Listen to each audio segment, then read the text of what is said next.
Astrodome. Jim Breach is getting ready to tee it up for the Bengals.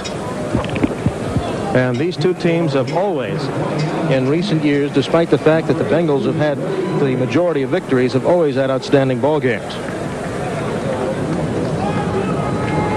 There's the two deep men for the Oilers.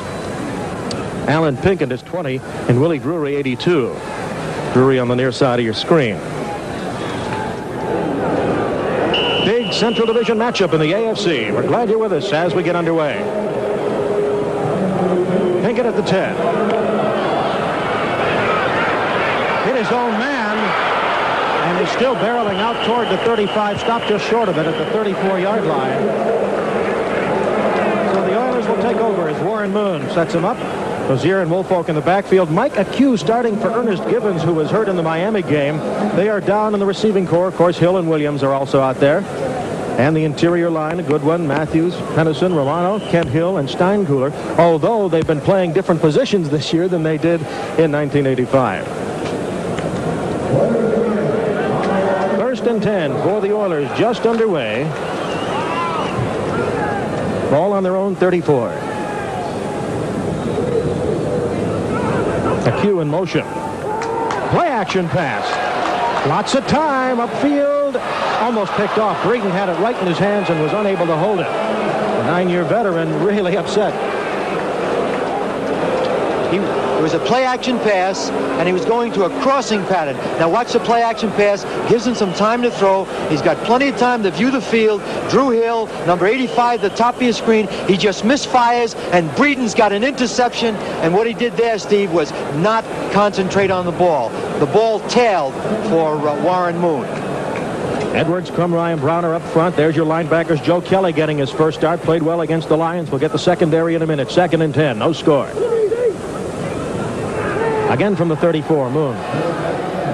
Over the middle, Drew Hill. Stopped by Bobby Kemp, and a first down for the Houston Oilers near midfield. 14 yards on that completion. Well, it's obvious that Jerry Glanville wants to stop the booing. He's throwing the ball in the first 2 downs, and he's been very conservative in the first 9 football games. That secondary will be in for a workout today. Breeden, Horton, Fulcher, another rookie in there, and Bobby Kemp. It's scoreless in the first quarter. 1st and 10 for Houston on their own 49. Bengals digging in. First running play goes to Mike Rozier into Cincinnati territory to the 47-yard line.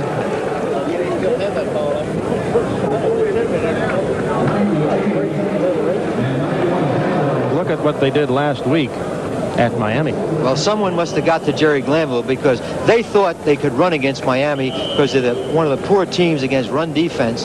But today there seemed to be a better mixture. Warren Moon talked to Jerry Glanville about that during the course of the week. He wanted a better mixture in his play selection.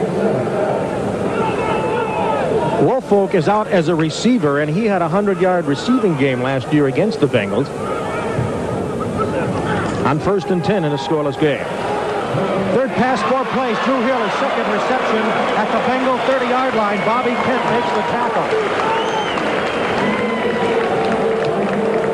18-yard pickup. Cincinnati is laying back in his own defense. Watch Moon now drop back. He's going to look to his left, deliver the ball to 85. He's right in the middle of his own defense, finds a spot, and then he's tackled by Bobby Kemp. And it looks like Houston now has really changed their game plan. After the first pass was nearly intercepted, the Oilers moved to another first down at the Bengal 30. No score. Another play action. Moon. He's got Drew Hill again at the 15. Drew Hill, who runs outstanding patterns. The only 30-year-old on the Oilers is stopped by Ray Horton. Steve, that was the same play that he almost threw an interception on. And watch, you see the same play action. This gives him time to throw. Now he's going to look at a crossing pattern. A crossing pattern is just another way to get the ball deep. And when you're in zone defense, you can see he's being tackled by the safety. Another first down. Watch the angle there. You see him running across now. He's being chased by Horton. It's a man coverage. They switched up, and Drew Hill, one-on-one with either corner, is going to have a good day. 11:55 to go, first quarter. Oilers are moving scoreless. Here is Woolfolk cutting back into the 10-yard line. They are grinding it up. Again, Bobby Kemp among the tacklers. A lot of secondary work being done by the Bengals in stopping the Oilers. Well, I think the strategy is good, Steve, because both teams have a problem rushing the passer. And right now, if they can have that much time to throw, it'll put Warren Moon right where he needs to be. He needs to have the first drive just where it's at right now, this fluid, and come out now with at least a field goal. Woolfolk last week started against Miami, but only ran 4 times for 9 yards, and he's doing better now. That's Woolfolk in motion. Another pass. Big rush by the Bengals. Incomplete, and a flag. Drew Hill was covered very tightly by Ray Horton. You could see that one. First flag of the game.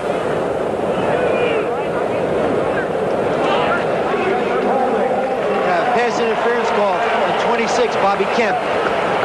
That's Jerry Seaman, our referee. The rest of the officials. Tony Viteri is the replay official upstairs.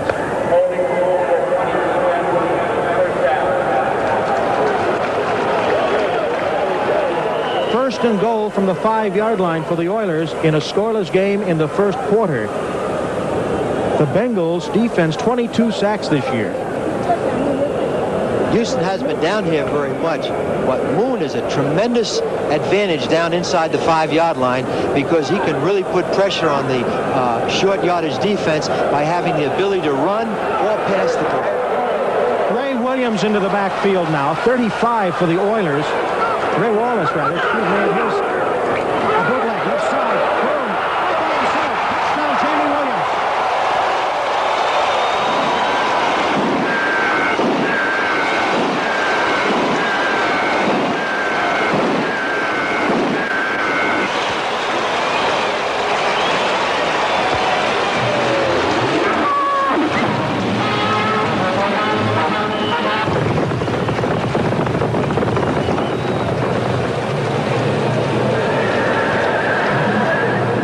His first touchdown of the year.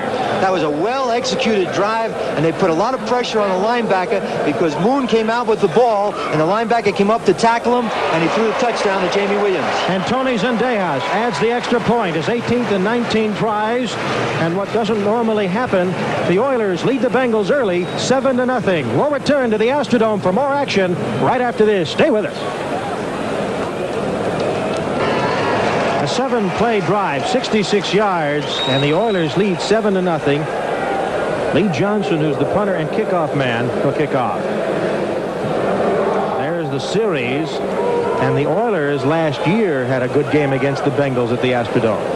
I was here to do that game, and it looks like the Oilers did the best thing they could do in this game, being 1-8. Take the first drive for a touchdown because the crowd is singing Oiler Blue right now. Love you, Blue.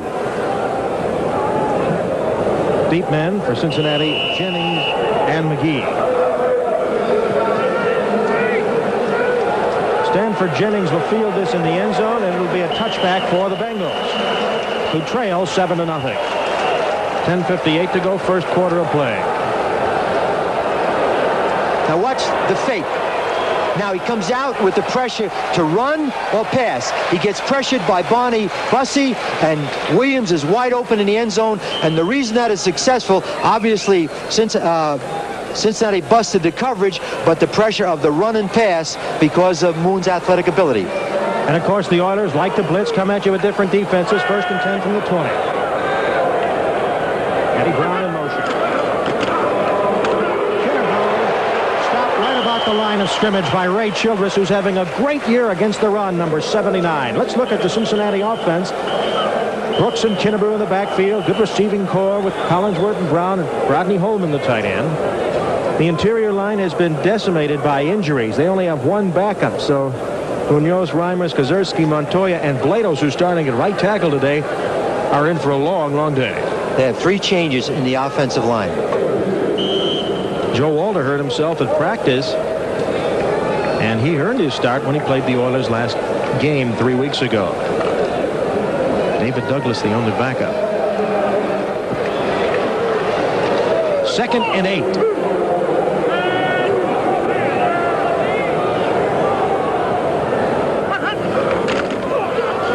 Brooks. They string Steve Brown, the quarterback. From Oregon, fourth-year man. He's smart. He studies the opponents. It's a great asset to have a corner that can tackle. Now watch Brooks coming. He's going to bounce to the outside. Now watch number 24 come up right now in the open field. It's tough to bring Brooks down, but Brown is right there for the task, and it's 3rd down and 9 to go.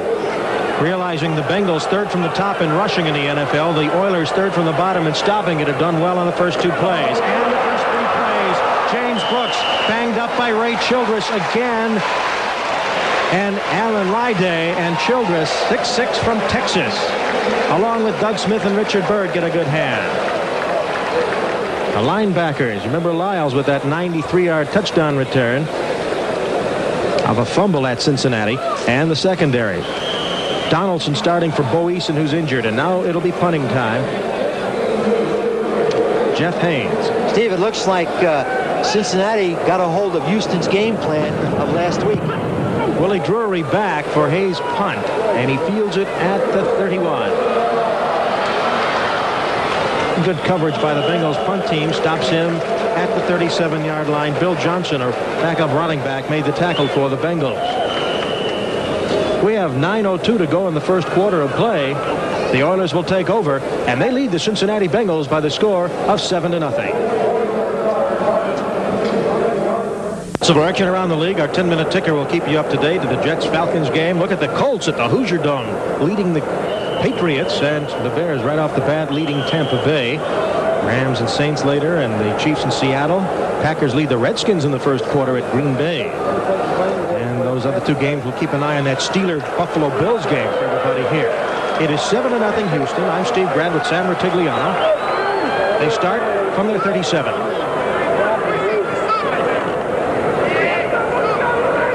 In motion. Big pressure. And he throws it in between the coverage and completes the pass to Mike Acue. Bobby Kemp covering. Acue getting the start for Ernest Givens. His 2nd reception. This was 19 yards. They're developing a pattern right now. Play action pass. Fake to Rozier. He's got protection. Now watch him duck up, step up in the pocket, gets another crossing pattern to Mike Acue, 86, falls down on the ball. And when you're in a lot of zone defenses, you have to be patient. But look at the matchup now. Matthews on Brown. He gets his hands on him and pushes him up beyond the quarterback. It's a 1st and 10 for the Oilers from the 43 of the Bengals. Here's Rozier stringing it outside, turns the corner, and butts heads with Lewis Breeden just short of the first down, but a good pickup on first down by Rozier, 2nd-year man out of Nebraska, former USFLer. The reason the Oilers are having success right now is because of the blend. They're throwing the football, and they've got a good blend right now, and they're in sync. And on the other side of the coin, Cincinnati's defense is a little disoriented. The man with the green ear sets you see next to Coach Glanville is Gary Huff, the quarterback coach, and he says his main job, besides drilling Warren Moon, has been to pump him up and keep his confidence. 2nd and 1. Rozier apparently has the first down for Houston. Eddie Edwards making the stop for the Bengals. Sam, what is a big line of scrimmage battle here? Watch Matthews, 74, getting it up on Browner. He lifts him and takes him straight back. This is one of the things that Ross Browner doesn't do well. He doesn't play the run well, and you could see Matthews just pushed him right off the line of scrimmage. Well, he buries opponents. Jeff Pennison is in at left guard. And now snapping the ball. There's some changes and shuffling on the Oiler line. He's in there for Romano.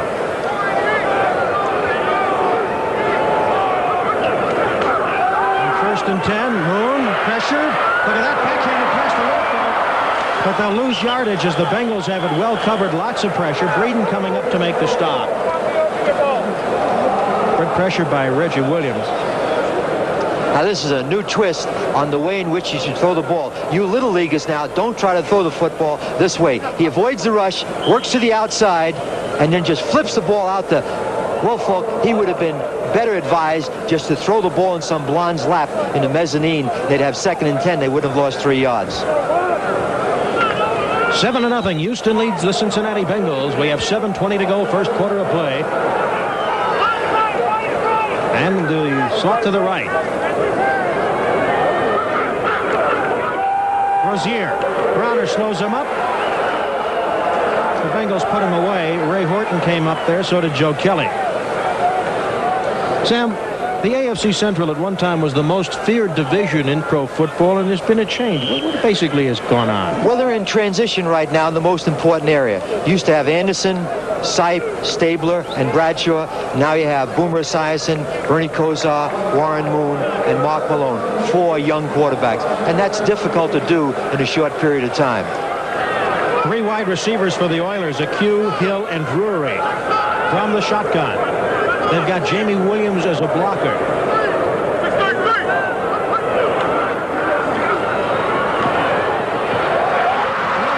Short of a first down. Drew Hill, the receiver. Bobby Kemp defending for the Bengals. Kemp, a hard hitter. So that'll stop the drives, and Deas will try to increase the Oiler lead. But Drew Hill is one of his favorite receivers. Now watch him push the defender upfield. Now stop, come back for the ball. It's thrown on time. Bobby Kemp is right there, but that was an important pass because it puts them in field goal range. Hill has 4 catches, and Moon 7 of 8 for 82 yards. This will be a 43-yard attempt.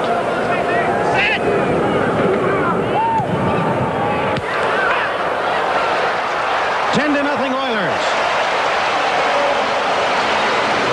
Tony Zendejas with a 43-yarder. And the Oilers score again. Well, Warren Moon has answered some critics. There's the kick right now. Puts him up 10-0, but Moon's throwing the football well. Colts still own their lead over the Patriots, and in case you're wondering, Tom Zag is starting for the Chicago Bears at quarterback at Tampa Bay. Packers leading the Redskins in a surprise. And now Buffalo leading the Steelers 6-0. They missed the extra point. Here's Lee Johnson's kick, and again it'll be a touchback. Stanford Jennings wisely fields the ball, secures it, makes sure there's no trouble, and the Bengals will start from their own 20. Mojo's very happy. We talked to him before the game. Now, Mojo, give me a flip, Mojo. Ready? He's already done it. Don't pull a hamstring, Mojo.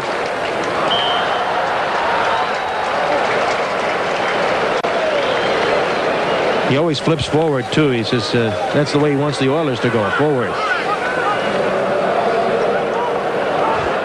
Bengals, 1st and 10 from the 20, trail the Oilers 10-0. Boomer's first pass. Collinsworth, first down. Covering on defense for the Oilers was rookie Patrick Allen, third-year man out of Utah State, and he made a saving tackle because Collinsworth had a clear lane down the sidelines. Going to see good matchups today. Chris Collinsworth and Eddie Brown against Patrick Allen and Steve Brown. I think these 2 receivers may be the 2 best in the National Football League. Now watch Boomer now. He's got a good protection. Neither one of these teams rushed the passer well. Another crossing pattern. And there's Chris Collinsworth, number 80. Patrick Allen trailed them, made the play. They got a first down. 13-yard pickup on the play. Brooks cuts back and gets good yardage on first down before Doug Smith, the nose guard, and Robert Lyles from a linebacking spot make the tackle. The Oilers have sure consumed time in the first quarter. We have 4:51 to go. And you see that James Brooks for the Bengals, helping lead their outstanding rushing attack, is second only to Kurt Warner. What's unbelievable about that stat is he has a 5.6 average, and you could see the way he eluded tacklers, why it's at 5.6. He had 120 yards last week at Detroit. On 2nd and 2. Kinnebrew is going to be stopped short, apparently. John Grimsley from Kentucky made the tackle. And, hey, they're still saying that ball is loose, and they're trying to unpile them. We had a stack of about 21 bodies, but I think they're going to be about a football length short. And the Bengals do retain possession. That's forward progress. Jerry Seaman, the referee. It'd be important for them now to get a first down and continue this drive, because they can ill afford to let Houston get the ball back with a 10-0 lead. It'll be 3rd and 1. And there's Sam Weiss is having a meeting on the sideline, talking to his offense, hoping now that they'll get a first down and they can get going, because it's 10-0. They got to get the ball in the air to get back in the game. For a second, I had to look at the field because Sam's been noted to have some of those huddles right on the field. 3rd and 1 for the Bengals. Kinnebrew. Awfully close. They got a good spot, Steve. It's going to be a first down. Childress piled up in there, and again, he's having an outstanding year against the run, but only has a couple of sacks. It is a first down. Steve, I said Sam White's on the defense. That was the defensive coordinator, Dick LeBeau, talking to the defense when that timeout was called. This telecast is presented by the authority of the National Football League. It is intended for the private use of our audience. Any rebroadcast or other use of the telecast without the express written consent of the Houston Oilers and the NFL is prohibited. On 1st and 10, Bengals trailing 10-zip. Esiason goes long. Collinsworth catches it and is tackled at the 33-yard line by Jeff Donaldson. Starting in there today for Boeson. Looks like they changed up and went into a zone defense, and he picked Collinsworth right in the middle of it. He was in behind the corner in front of the safety. Watch how he gets the ball over the corner. Steve Brown, and there's a safety closing now. Jeff Donaldson. Anytime that happens, they're involved in some type of zone defense. 22-yard pass. Sam White likes what he sees. He wants Boomer to be able to get untracked in the passing department. 1st and 10 from the Oilers 33. Play action. Dumps it off to Kinnebrew. He gets a first down and is banged out of bounds. Good coverage by Brown, who had to hit him hard. There's a big difference in weight there. About 90 pounds difference. When you have a back like that in the open field, it looks like a runaway train. I'm sure Steve Brown didn't enjoy having to take him on. 14-yard pickup. There's Larry Kinnebrew's average on receiving. He builds furniture as a hobby. Watch Kinnebrew right now. Lower the shoulder. He's going to push right. Oh, gets a great block there by Eddie Brown. Now watch him push, knocks Jeff Donaldson down, Steve Brown down, and it's a head-on collision. This is Brooks. Bounces off one tackler, but the Oilers do manage to stop him as Lyles came in. And also Mike Golick there, Richard Byrd. Boomer in the air is 3 for 3 for 50 yards. When we talked to Sam Weiss yesterday, he said that Boomer was really having a problem hitting open receivers. He was just not hitting those high percentage passes, which really gave him the first ranking last year. Ball is down to the Oiler 15 for Sam Weich's ball club in the road white uniforms. They'll finally get home next week. On a road, 3 straight games. 2nd and 6.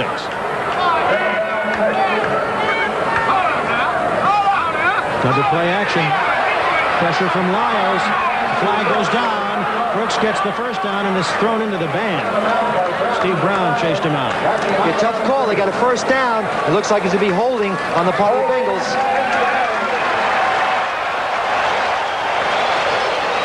Second Cincinnati Bengal penalty.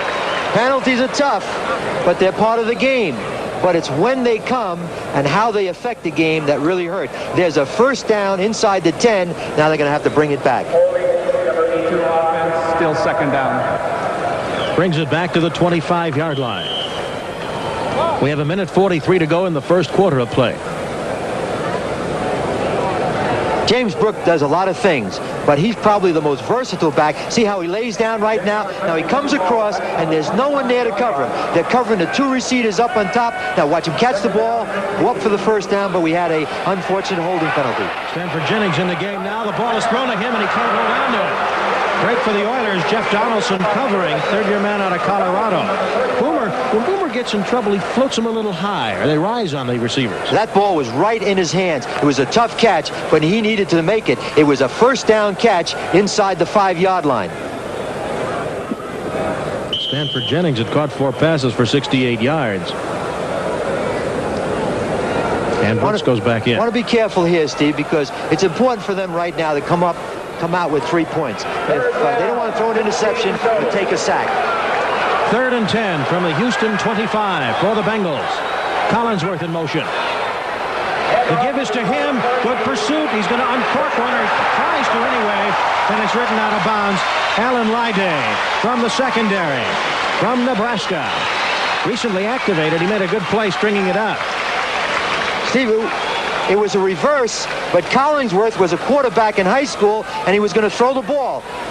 There's a reverse right there. See, Collingsworth never has a chance. There's just too much pressure being put on him, so he just has to eat the ball, and puts them in unfavorable field goal position. Right now, I would much rather prefer to have a guy like Esiason throw the ball upfield rather than come up with a trick play like that at this stage of the game. Collingsworth threw a 99-yard touchdown pass at Florida as a freshman. Jim Breach, daddy of 6, will try a long one. 49 yards. And the Bengals are unable to get on the board. We have 1:28 to go in the first quarter of play. And the Houston Oilers were able to maintain their 10-0 lead. We'll return to the Astrodome for the remainder of the first quarter right after these messages. Stay with us. Never more than 10 minutes away from scores with NBC's 10-minute ticker. Bears have another one. Willie Gault from Tomczak, a big pass. Jay Schrader threw a touchdown pass to give the Redskins on the board. Buffalo still holding on over the Steelers. 1st and 10 from the 32 for the Oilers. Moon wants it all. He'll get it? You bet he can. But he's out of bounds. Step-for-step coverage with Lewis Breeden, who always gets the top receiver every week. I'll tell you, Steve, that was a great throw. Outstanding throw by Warren Moon. Put the ball right over the cornerback, Lewis Breeden's head, and Hill should have caught that football. Now watch Moon. He's got to uncork this thing. Almost throws it out of the Astrodome. Now watch Drew Hill. What he has to do right now is concentrate. Concentrate on the ball. Don't move the upper part of your head. He's got the catch. Now move your feet. And what happens? He loses the ball. There's another tail end of it right now. Just watch his hands and eyes. Hands and eyes. He pulls the ball in where he lost his balance. 2nd and 10, Rozier is stopped by the Bengal defense around the line of scrimmage. Leading the charge, Reggie Williams, 11th year out of Dartmouth. Also Carl Zander, 2nd year from Tennessee. Came a starter midway through 85. A reminder that our viewers should be standing by for the selection of the Budweiser Most Valuable Player at the conclusion of the game today. And Jerry Glanville certainly hopes it's a member of the Oilers. Well, they're stretching this defense 2 ways. They're stretching it vertically upfield, and they're running crossing patterns against the Cincinnati defense. This 10-0 lead for the Oilers is the biggest lead they've had in the first quarter since their win at Green Bay to start the season. 3 wide receivers, Akew, Drury, and Hill.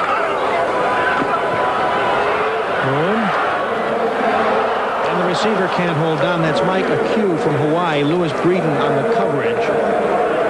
Akew made his 2nd catch of the year earlier today. Well, the first time the Oilers are stopped in the first quarter, Sam. Well, they really weren't a stop. Drew Hill should have made that play. He had a first down inside the 15-yard line. Outstanding throw on the part of Warren Moon. John Simmons, 25, will be back to take Lee Johnson's first punt of the day. Johnson 6th in the AFC. Left-footed kicker without a shoe. Left-footed kicker means the ball is going to reverse the other way, and it's a little difficult if you're not used to it as a punt returner. Here's Simmons taking it inside the 20. And the Oilers cover it very well. He'll stay inside the 20 at the 18. 22 seconds to go in the first quarter. The Oilers lead the Bengals by the score of 10-0.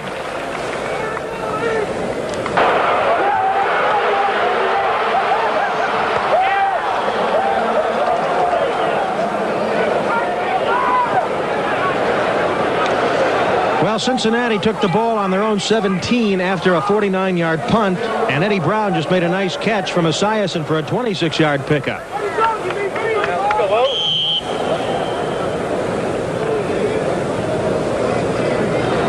The Oilers stopped for the first time at the punt, but they could have had more. Receivers dropped the ball because of balance. That was not dropped by his hands. It was dropped by his feet. Had he been in good balance and run through the ball, he would have made that catch. Meanwhile, 1st and 10 for Cincinnati on their own 45. Lots of time for Boomer. Whoa, Brown all by himself, drops it. Robert Abraham, the linebacker, had to do the coverage. He lost his concentration, Steve. He caught the football, and he was too aware of what was behind him, and he wanted to run with the football. Receiver, number one thing you have to do is catch the football and add the yardage after you guarantee that. They watch him. See, he's got great hands, Eddie Brown. Catches the football right there. Now, when he comes down, he wants to readjust himself because here comes Robert Abraham, the linebacker, and just a matter of lack of concentration. Well, he caught 50 passes last year, only the 5th Bengal to do so. Houston in the nickel defense on 2nd and 10. And he overthrows Eric Caddis, the tight end. Richard Johnson, the young man from Wisconsin, was on the coverage.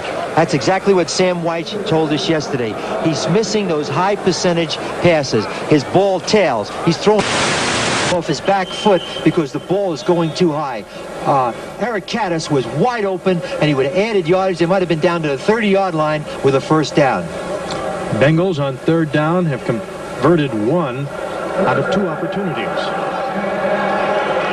3rd and 10 from the 45. 3 wide receivers. Now 4 wide receivers. Brooks, the blocking back. Eddie Brown. He has a 1st down, and he's knocked out of bounds. A good play by the Bengals. Richard Johnson covering.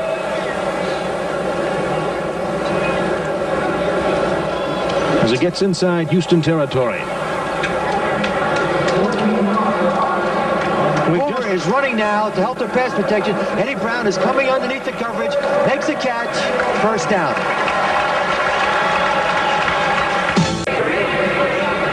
We're at the Astrodome and starting the 2nd quarter. I'm Steve Grant with Sam Rutigliano. 10-0 Houston Oilers. I know all the Cleveland Browns fans watching this one have really added to the backing of the Oilers today. Everybody in Ohio is watching it, and certainly the Cleveland Browns fans, because Cincinnati and Cleveland are deadlocked at 6-3, and the Browns play Miami tomorrow night. And it would be a nice feeling for the Browns to go into the game tomorrow night with Cincinnati losing, and they beat Miami. They're in 1st place. Both teams atop the Central Division of the AFC at 6-3. Bengals the only winning team in the league to be outscored. There's your 1st quarter statistics. Well, the big thing right now is what Houston has done with the passing game. They have actually come completely out of character.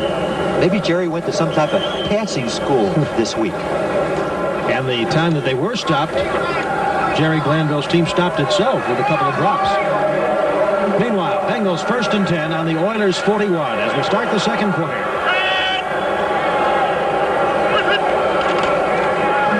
Kinnebrew bowls his way for some tough yardage. Robert Abraham leads the tacklers along with Johnny Meads from the linebacking spot. Whenever you get a guy over 260 you have to bring down, you need help. Cincinnati has perfect balance. They have Kinnebrew, Mr. Inside, and James Brooks, Mr. Outside. Both have outstanding rushing average. As you can see, the Bengals rushing offense, they're 3rd. Oilers rushing defense is 26th. And when Cincinnati has the ball, that's a good matchup. Stanley Wilson has come in for Kinnebrew. Wilson, number 32, had a pair of touchdowns against Detroit, his 1st since coming back from his drug problem. Esiason, and it is unable to be completed to Eddie Brown, a little bit high. Steve Brown on the coverage. Should have made the catch, but it should have been a less difficult throw. He has plenty of time, and his ball is just tailing off.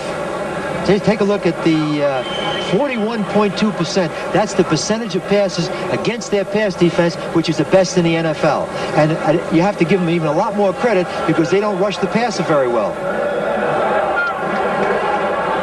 3rd down and 6. The only quarterback to hit over 50% was Esiason. He was 13 for 25 in the last game 3 weeks ago.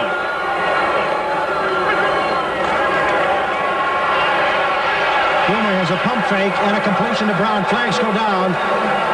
He has the 1st down, but there is a penalty. Richard Johnson on the coverage for the Houston Oilers, along with Patrick Allen. Came down deep in the backfield, usually on a tight end. It'll be against the Oilers.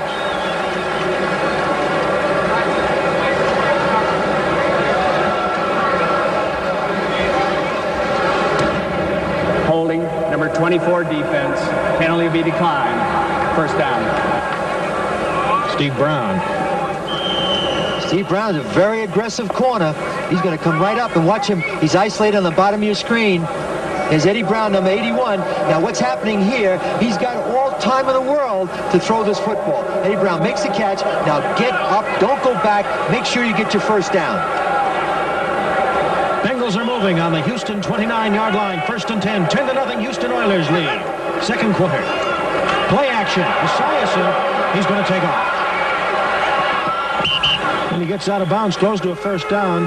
Kinnebrew didn't throw a block, but put himself in the lane of the defender who had to sidestep. All you have to do is occupy somebody, and you give the guy with the ball a chance to get upfield and make yardage. Jets now take the lead over the Falcons. Colts, another touchdown. They lead 14-3. Apparently they want to get out of the Vinny Testaverde Derby. Packers still holding on against Washington. And again, Buffalo leads the Pittsburgh Steelers. Minnesota now on top of Detroit. We'll keep an eye on that Pittsburgh game. An 11-yard run, first and 10.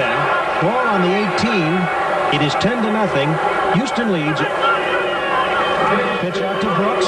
Stanley Wilson led the blocking, and Brooks inside the 15 to the 13 before John Grimsley, who became a starter 3 games ago, makes the stop and has to be reminded the play is over. John Grimsley, a very aggressive linebacker. As a matter of fact, early in the year, he was playing better than Avon Riley, and they just made the change because he was much more of a productive linebacker. Grimsley, their leading tackler for the Oilers. They like to set the formation to the wide field right now and just give Brooks the ball. He's going to go out wide. Now he's going to cut back inside and pick up that extra yardage. And, of course, Grimsley made the tackle, and that's enough, John. You don't have to hit that little back any more than just making the tackle. The banged-up offensive line for Cincinnati. Kozerski at center. Reimers and Montoya the guards. Munoz and Blados are the tackles. 2nd and 5. Eddie Brown's wide open. And he catches it and makes the first down as it goes out of bounds and gets knocked out by Steve Brown. There's a lot of man coverage on the part of the Oilers, and so the receivers are moving across the formation, and the corners are not picking him up. Eddie Brown's wide open. Watch him move across the formation. He's being trailed by the corner, Patrick Allen. Get him the ball faster. Had he gotten the ball faster, you could see he would have went right into the end zone. And now Steve Brown just has to make the tackle. Got another first down, Steve. Goal to go from the 7. Steve Brown in the last 3 games has been picked on by opposing quarterbacks. That's because Patrick Allen is playing so well on his side. Boomer 7 of 11 for 104 yards. His team trails 10-zip. Stanley Wilson going against the grain and going down for a loss. Among the tacklers, Johnny Meads. Ray Childress and flags down, and this has been coming. Now, if that's a penalty against the Oilers, it was foolish. They don't need to have penalties like that right now, and now we have the fisticuffs going. Come on, guys, get back and play football. Richard Byrd is hot. Second-year man from Southern Mississippi, a former second-round pick. At this stage, it'll be offsetting penalties. That's what the officials usually do in this kind of a skirmish.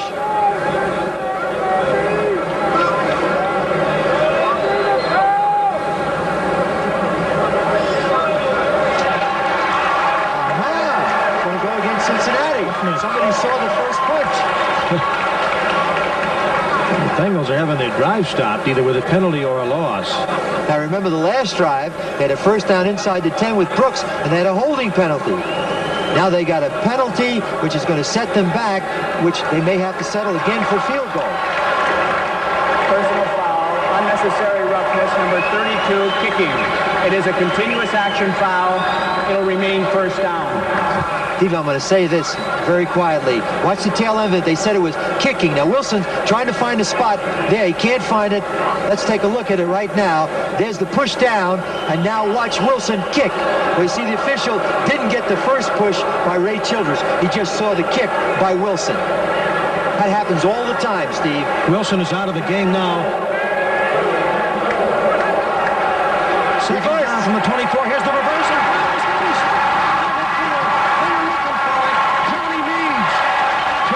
On a nickel stave. Oh, is he back from that knee injury on that play? That's the second reverse. The last one was to Collingsworth, which threw him deeper into field goal range. Now this one to Eddie Brown will take him out of field goal range. Third and goal from the 40-yard line for the Bengals. Now what they'll probably do, Steve, is try to complete a 10 or a 15-yard pass to get in decent field goal range and try another attempt with Jim Breach. I don't like that call, Steve.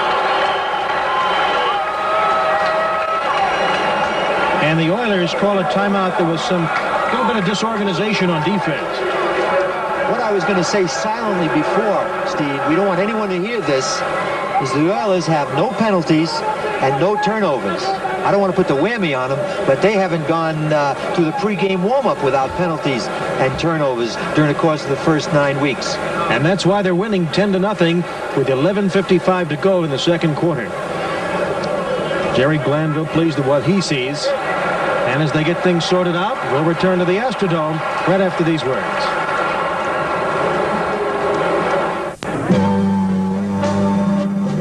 Today's game is brought to you by Mazda Cars and Trucks. The more you look, the more you like Mazda value. By MCI, communications for the next 100 years. And by Coors and Coors Light, beers with a difference worth tasting.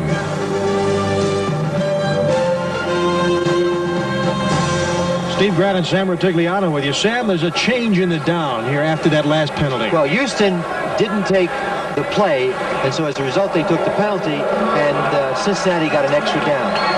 It was first down instead of second down. So now it'll be second and goal from the 40-yard line. Just try to get half of it. Boomer's got time, and a receiver. It's Brown. They converge on him and stop him at the 29-yard line. Robert Lyles among the tacklers. Let's check the 10-minute ticker right now and update you on everything that's going on around the league. There is plenty of action today. Colts still leading. Bears have a lead over Tampa Bay. Jets leading the Falcons. Chiefs on the board against the Seahawks. Chiefs are surprising 6-3. 6-3, playing a team in their division. Nothing changes on the Steelers and Buffalo Bills. Second and goal, or rather third and goal now from the 29. 10-0 Oilers lead. 4 wideouts for the Bengals. Here they come. And he flips it up high. That goes wide and high to Tim McGee. Ball was tipped on the line of scrimmage. Had a chance too. Had he hit that back, he might have been able to run for a first down, but it was tipped on the line of scrimmage.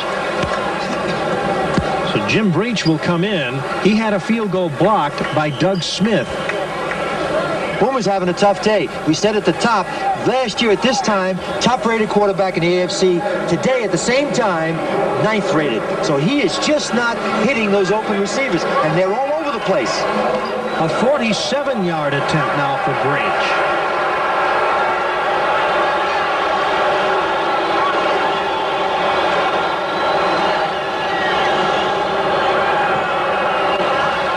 And this one is no good.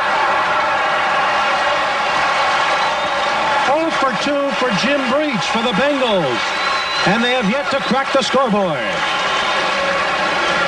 10:58 to go in the second quarter of play from the Astrodome. And the Oilers are holding on to a 10-0 lead. Steve Grant and Sam Rutigliano back with you from the Astrodome. Sam, it looks like the two teams are reversed. That's right. Houston has no turnovers, playing good defense, and Cincinnati had 2 big penalties on 2 drives where they could have scored 2 touchdowns, and Jim Breach has missed 2 field goals. So that means the Oilers will start again with 10:58 to go in the first half of play, and they lead 10-0. Ball on their own 29. Rozier on a penalty flag goes down as he belts his way up to the 35. Spoke too soon. That may be their first penalty. Told you I should have kept my mouth shut. David Fulcher made the tackle.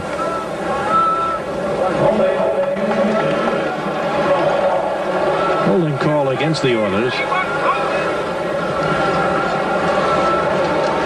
Reggie Williams will talk it over. They'll take the penalty. Jerry Seaman, our referee this afternoon. Holding, number 55 offense, still first down.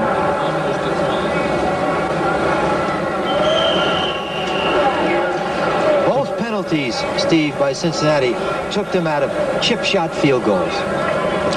Jerry Glanville, a little disturbed by that. Hope it's not a pattern. Romano, the center. He's got Pennison and Hill at guards, and Steinkuhler and Matthews are the tackles. The offensive line for the Oilers. 1st and 20. To Woolfolk, to about the 21-yard line. Joe Kelly, the rookie who's getting his first start, made the tackle, the rookie out of Washington. It was a screen pass, but they were in man coverage. Now watch the quarterback. Drop back. Now get the rush after you. Get the ball. He doesn't refocuses. Gets the ball to Woolfolk. Now watch Kelly right there make the play. It was man coverage. Watch Steinkuhler, number 70, on Eddie Edwards, 73. Now watch him. Stay on your feet. Keep him in front of you. Now cut him because it's going to be a screen. An outstanding play by Steinkuhler and the rookie, Joe Kelly, getting his first start. He picked up 1 yard, so it's 19 completion, however, to Drew Hill, who's been his favorite target. Make that Woolfolk. Coach Woolfolk coming out of the backfield makes the catches, and Ray Horton, a fourth-year man, Kelly's former teammate out of the Washington. Drew Hill made the catch, Steve, and it's his favorite receiver. He's making the catch, and Horton is on him right now. Watch him turn him over, but he's trying to lateral ball. Don't do that. That doesn't make sense. That is not good judgment on the part of Drew Hill. But anyway, right now, Drew Hill is having a feast on Ray Horton, the Cincinnati corner. 3rd and 9 from the 31 for the Oilers. From the spread formation, an audible called by Moon. Bengals, and they pick it up. The completion to Willie Drury on the coverage is John Simmons, and Moon picked up that different change on defense. If you're going to blitz, Steve, you better give your defenders, they can't cover that long. If you're going to blitz like that and sell out, you've got to get to the quarterback. And at that point right there, the Oilers did a good job of pass protecting. But, Steve, nobody is rushing either quarterback very well today. Now, watch Steinkuhler right now. He's looking for somebody. He's staying on his feet, but they build a wall, a barbed wire fence around Warren Moon. 1st and 10 from the 42 for the Oilers, who lead 10-0. Play action. Lots of pressure now being applied by Cromwell. And Woolfolk is unable to hold on to that pass. Right now, Ahmad Rashad is standing by at NFL 86 in New York for this update. So let's go to Ahmad right now. All right, Steve, in Atlanta, earlier Ken O'Brien hit Al Toon on a 59-yard touchdown. Now he hits Wesley Walker on this 46-yard touchdown. Jets lead 14-0 second quarter. The Jets in a tough game with the Falcons, but they're on top. Right here, the Oilers lead the Bengals 10-0. 8:45 to go in the first half of play. Steve Grad and Sam Rutigliano with you. Moon 10 of 14 for 104 yards passing. 2nd and 10. Again. First down, Oilers. Ray Horton on the coverage on that 14-yard completion. Cincinnati's going to have to do something on that side. They got to help Ray Horton out. They're going to make sure now they get a safety in behind him and double Hill, because Hill right now is really hurting the Cincinnati defense. You see the Jets now have that 2-touchdown lead over the Falcons. Nothing's changed in those other games.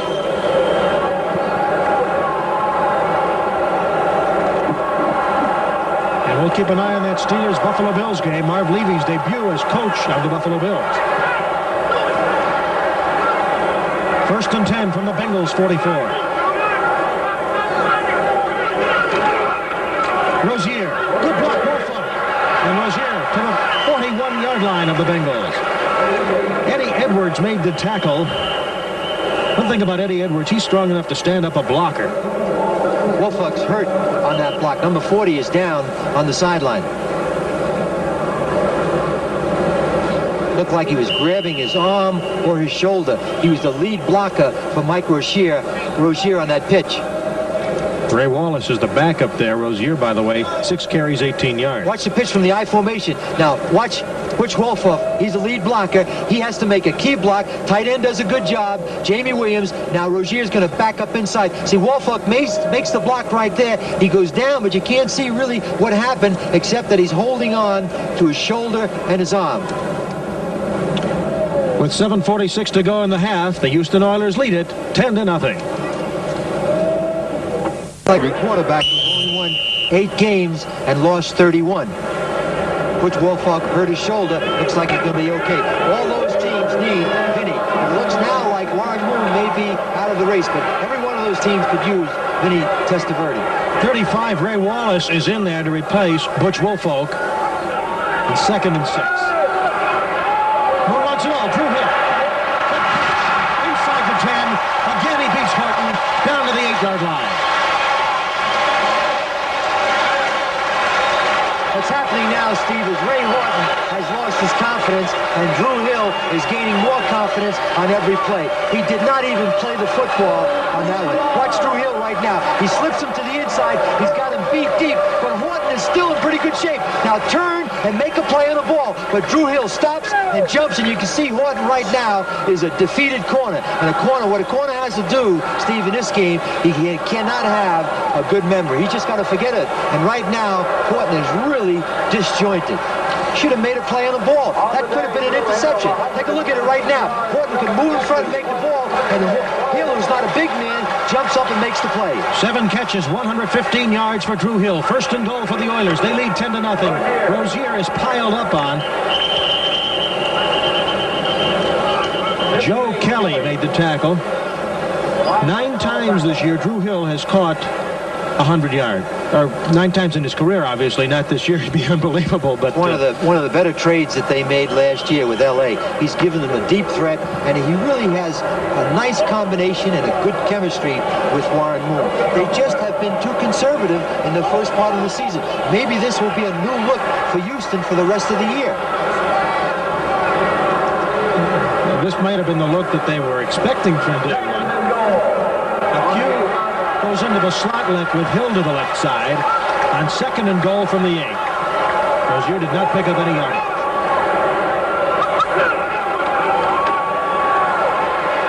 Play action. Williams putting on pressure. Hill! He had a touchdown. He dropped it. And Horton again was getting some help from Bobby Kemp, but they were still beaten. Well, they may be looking at that catch in the final quarter, because that would have put them up 17-0, and he should have made the play. You see, when Horton went in front for the interception, he lost his concentration, and he should have kept his eyes on the ball and nothing else. Now watch Horton. Horton goes up. Now, hang on. Your eyes are in your hands. And he just lost his concentration. That's the #1 reason receivers drop footballs, because of a lack of concentration. Houston trying to add to a 10-0 lead. They have the ball on the 8-yard line. 5:33 to go, first half. Almost a mishandle, big pressure. And Moon gets rid of it because Eddie Edwards almost sacked him. Eddie Edwards' pressure might have saved them 4 points, because if they kick the field goal right now, it's 13-0 as opposed to 17. Cincinnati has to come back with 2 touchdowns. Now watch, it's a play action right now. See, 73 was never even blocked, and so Moon has no choice right now. Throw the ball away so he can go back to the line of scrimmage and kick a field goal. There was some kind of a mistake on the part of the blocking with Houston. Eddie Edwards came clean. This will be a 25-yarder for Zendejas. He already kicked a 42-yarder in the first quarter. And the Oilers add to their lead. Zendejas' 25-yard field goal makes it 13-0. 5:26 to go in the first half of play. The way Cincinnati really is lucky they're only down 13-0, because 2 scores can get them right back in the game, and they have moved the ball extremely well. They've only stopped themselves. And you can't blame Moon today, because on the first quarter, the only time they had to punt, he had 2 big passes dropped. They were right on target, and here he has a touchdown that's dropped, too.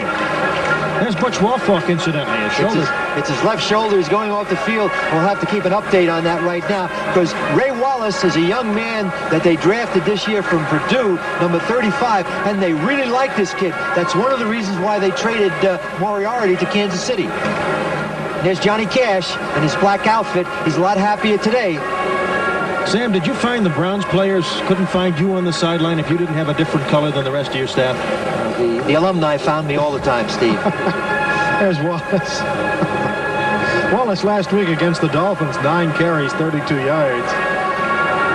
He was an all-conference defensive back and fullback at one time in the Big Ten for Purdue. Sam's trying to get the idea on how to straighten the Bengals out here in the first half. Well, he said it all yesterday. Right now, Boomer Esiason is just not having a great year. He's just not hitting open receivers, and you're seeing that in the first half today. Stanford Jennings is back, along with Tim McGee for the Bengals to get Lee Johnson's kickoff. Remember, Johnson kicks off, and Dejas does the PATs and field goals. And McGee at the 4. Finally hauled down. He gets up across the 20-yard line, and again, those whistles have to remind everybody that the play has stopped. Kirk Dodge made the tackle.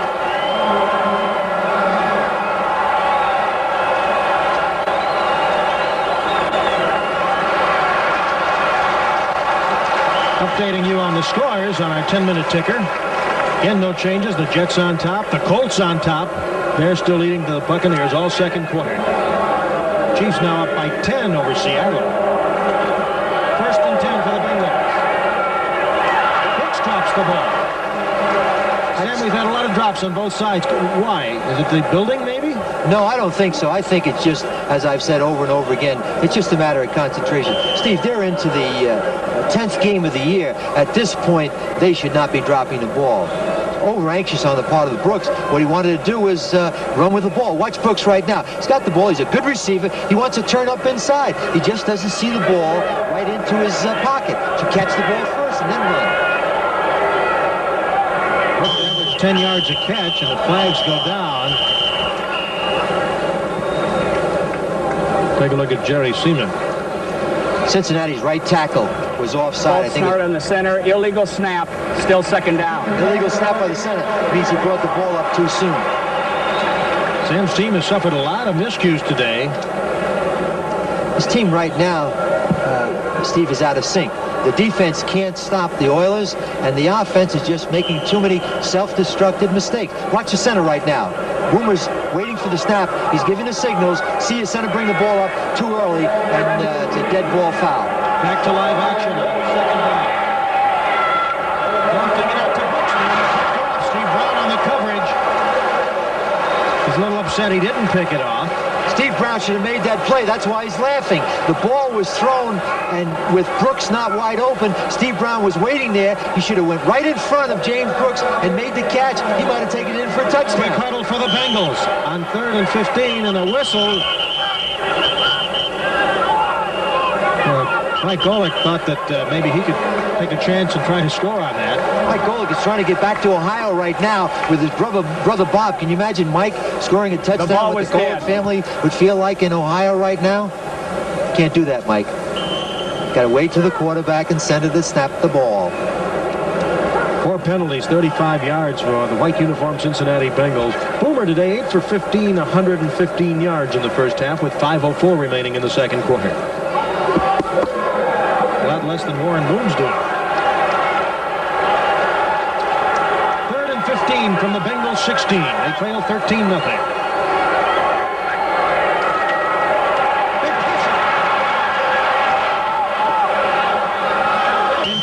Intended for Tim McGee.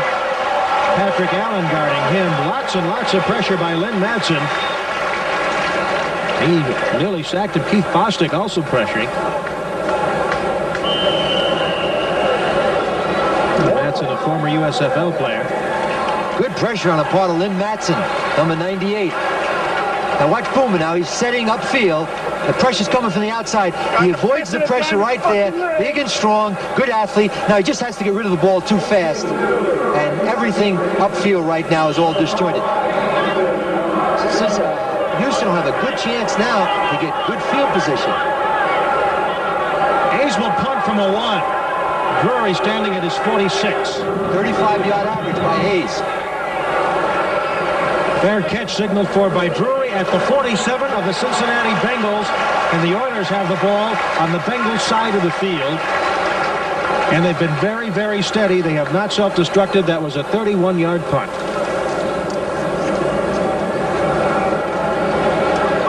Look at the line of coaches right there. 8-23, 2-8, 8-22, 1-10. Tell you, that's a lot of number 1 draft choices that went down the drain. If they could take out the nightmare that's happened to them from game 2 to the present and go from the Green Bay victory to this game, this is how the fans expected the Oilers to play in '86. Well, right now, the only choice they have, win this game and take next week when it comes. 1st and 10 from the 47 of Cincinnati. A lot of time. Close to a first down to the tight end, Jamie Williams. Kyle Zander, the 6'2", second-year man from Tennessee on the tackle.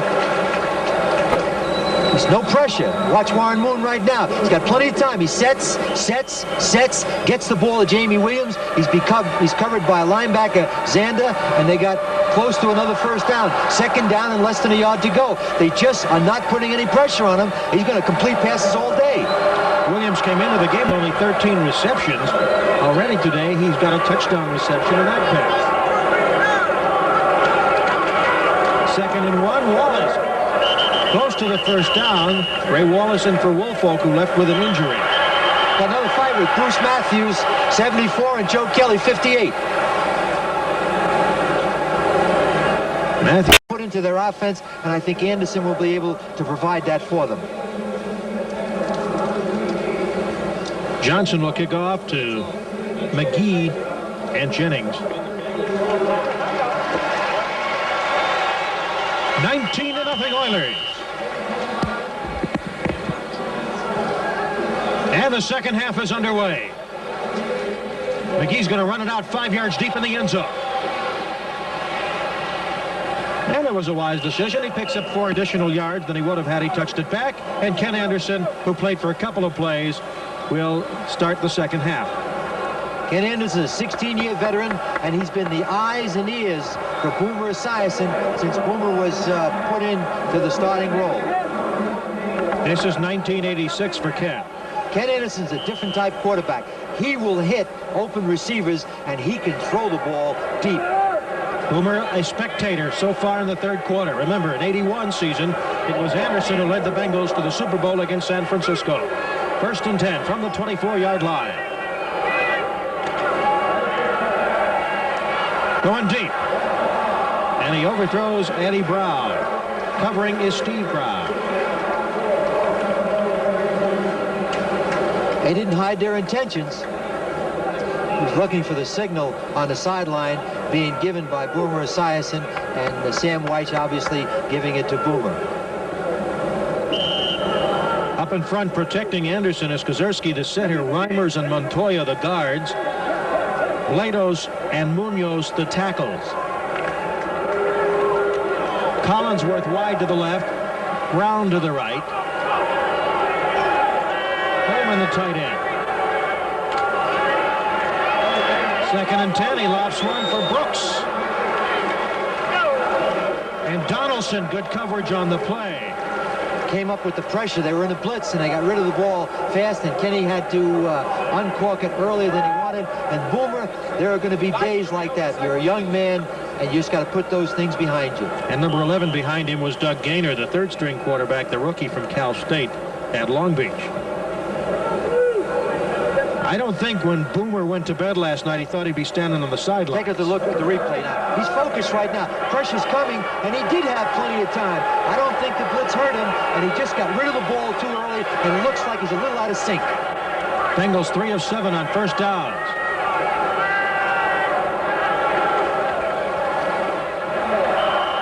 And that ball is loose. James Brooks, the carrier. We're going to wait for the officials to make the word on who's got the ball.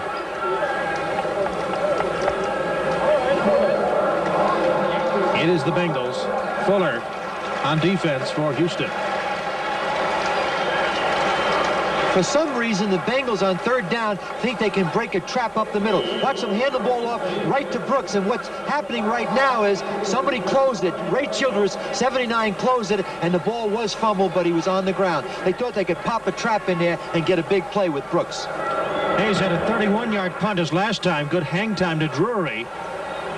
And he fair catches back at the 28-yard line. So under Ken Anderson in the third quarter, it's 3 plays and a punt. Important series defensively for Cincinnati. They have got to get the ball back because time of possession on the part of Houston was important in the first half. Take a look at the Oilers right there. First drive, touchdown, field goal, punt, field goal, touchdown. 4 out of 5. You only get 12 possessions a game, and look what they've done with almost half of them. For the rest of the game, they'll have to do it without their fullback, Butch Woolfolk, who's got a fractured bone in his left shoulder. And Ray Wallace, who made a touchdown, number 35, will replace him in the lineup. And Wallace is just getting over the neck strain that he suffered in preseason.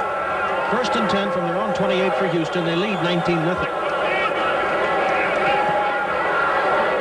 Nice protection for Moon, and it's incomplete. Reggie Williams covering Jamie Williams, the tight end. Ray Wallace, rather. His numbers would even be bigger if he didn't have all those drop passes. There were 3 drops in the first quarter that are really come to mind. There's Horton, who they've been picking on. They've got to do something to help that young man, Ray Horton, because he cannot cover Drew Hill today. He's just gotten too good a start on him. 2nd and 10 from the 28 for Houston.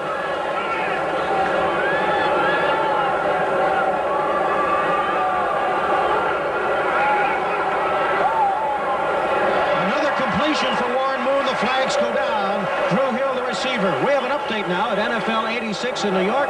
So for that update, let's go to Bob Costas.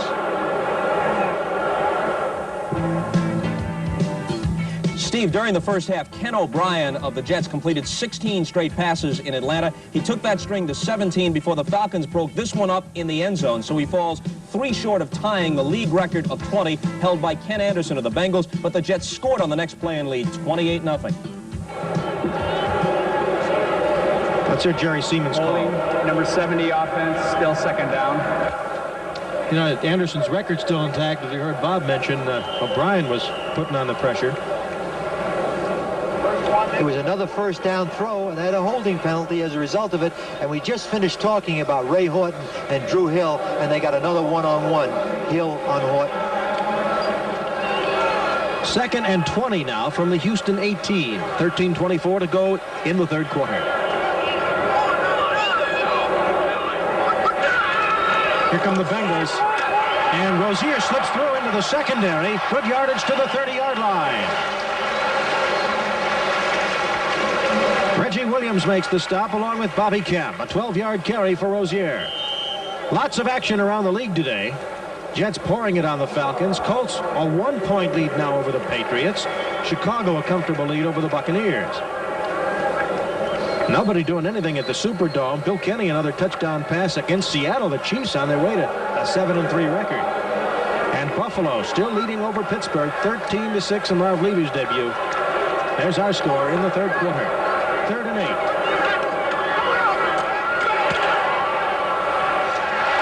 Hill cannot hang on. Horton on the coverage. And it was a catchable ball.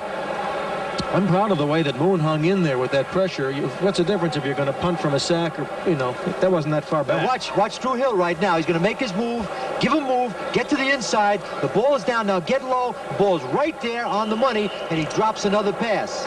And you can see Horton, because of being beat so much, he's lost his confidence, and he's very soft, way back, drawing nothing but one-on-ones. John Simmons back to receive this left-footed punt from Lee Johnson. There's John.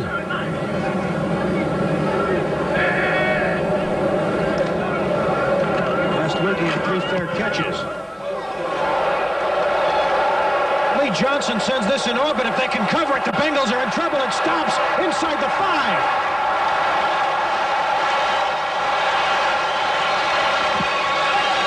But there is a flag back at the 40-yard line. which may nullify this 66-yard punt. They'll lose a lot of yardage, and it's probably going to be against the Oilers.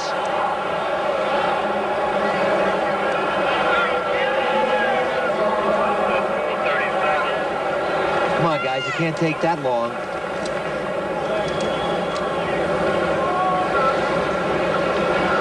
Jerry Siemens talking it over with Rex Stewart, the umpire. Are you sure? Come on, fellas, don't fold your arms. Make a decision, and let's get back into the football game.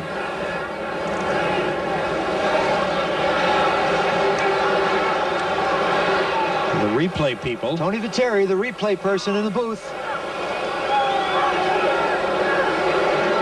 What you got to think about right now, Steve, the ball is on the 4-yard line, and what we have to do after the punt, when they punt again, to see how much yardage they lost. And that's hidden yardage in a football game and could hurt them. Boy, they would have had the Bengals pinned way down there.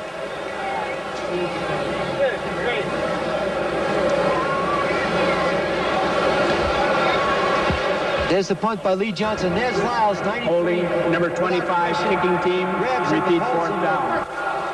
Well, they didn't call it on Lyles. They called it on number 25 on a kicking team, and that's Keith Bostic, their strong safety.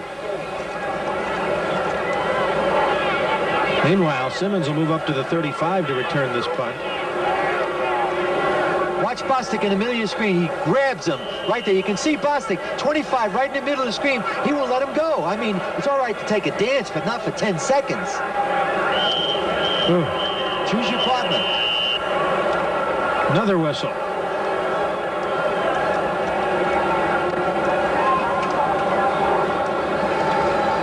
So what had been a smoothly run football game is starting to bog down again. Are you sure? He absolutely, Bostic was holding. Now, wait a minute. Now The Jerry is umpire. going to talk to somebody else. Looks like a law firm right now. Now.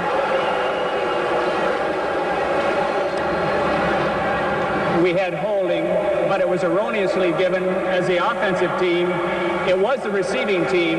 It is a post-possession foul. We'll go half the distance down there.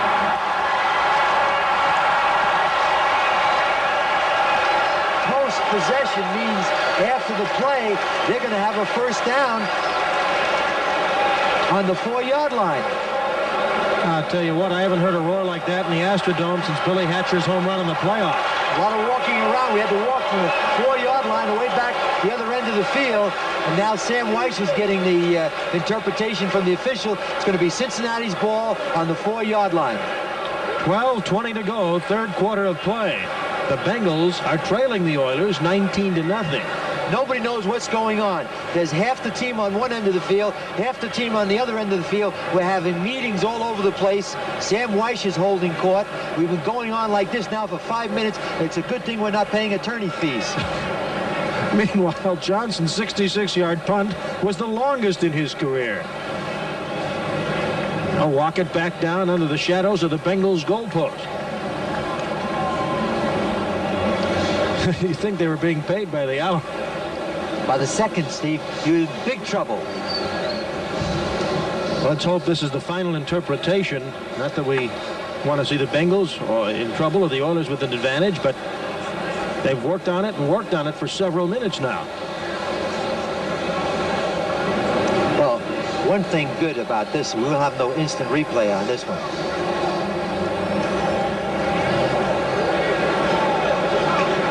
This crew is hard at work doing more work in this last punt than they have the entire 2.5 quarters they've played so far. Sam, what are they literally talking about now? Well, right now, to be very frank, it's like organized confusion. I have no idea what they're talking about. As we look at the split screen, there's Jerry Glanville and Sam White. Obviously, the person on the right of your screen. It is holding, post-possession foul. It is on number 90 of the receiving team. But it was a post foul, which means that they take the play and the ball's on the 4-yard line as opposed to doing it over again. Emmanuel King guilty of it. Now Sam getting the explanation again from Jerry Siemens. Yeah. Sam gave you that little smirk like, yeah, okay, sure. Take a look at right now, right in the middle. Bostic is holding on to number 90, Emmanuel King. But its foul is on the Cincinnati Bengals, which is unbelievable. They call the foul on King holding Bostic. It looked to me like it was the other way. Now Glanville gets an explanation. Equal time. They call this equal time. You're going to talk to Sam that long, you got to come over and talk to Johnny Cash also. It's like the political advertising. Everybody's got to have the same amount, at least publicity. If nothing else, the two teams are well rested during this respect. We could have gone shopping. The ball is now placed on the 2-yard line.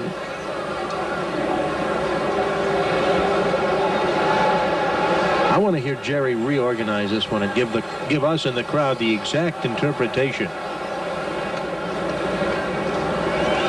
Meanwhile, Ken Anderson will be back for his second series in the second half. He's in a hole now on the 2-yard line, 98 yards to go. Kenny Anderson, characteristically in a situation like this, would try to throw a bomb to get out of trouble. 12:20 to go, third quarter. And here at the Astrodome, the Oilers lead the Bengals 19-0. Today's game is brought to you by the Heartbeat of America, today's Chevrolet. By Federal Express, why fool around with anyone else? And by Hewlett-Packard, the people who turn your business computing problem into a business computing solution. On the post position penalty, they go half the distance. Cincinnati's ball on the 2-yard line. They trail 19-zip. Anderson not real mobile. Has it picked off. Donaldson. Touchdown. Brown. On the lateral. They're going to call the play dead. Apparently, Collingsworth got a piece of Donaldson. There was defensive contact. The runner was down. First down. At any rate, the Oilers are in good shape. Kenny forced the football. Watch Donaldson come in right now. It's thrown poorly. There were 3 jerseys. Jerseys around. You see Donaldson's down. Collingsworth tackled him, and you can't pitch the ball to Steve Brown for the touchdown. But Kenny forced the ball. There were 3 jerseys around Chris Collingsworth. Actually, it wasn't a tackle more than it was a little love tap as he was on the ground and was able to tap him down to officially down him. All he's got to do is make contact, and the ball is dead right there. First turnover of the game. And the Oilers in great possession. 1st and 10 from the Cincinnati Bengal 11 and a 19-0 lead. We got a little bit of a problem on the field, and the Oilers called a timeout. They're on the 10-yard line. And they could get a first down inside the 1. Sam, the Houston drives have been touchdown, field goal, a punt after 2 drop passes, field goal, and touchdown. They have not done that at all this year. Well, the reason for that is they've got a good blend. As we look at the 10-minute ticket, look at the Jets. Indianapolis are holding on. Chicago's got a good lead. I think Tomaszak is the quarterback. Chiefs are piling it on the Seahawks.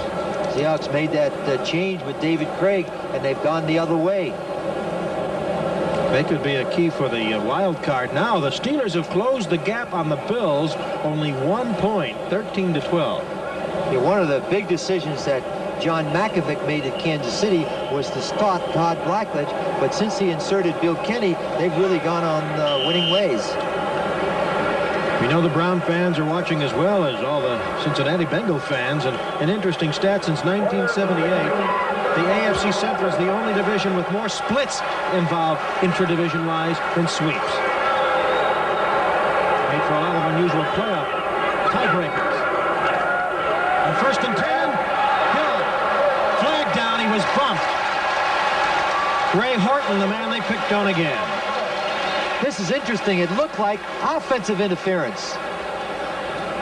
Well, Horton's having a tough day. It is called against the Bengals. You know what that means? The ball's now on the 1-yard line. 1st and goal for a touchdown.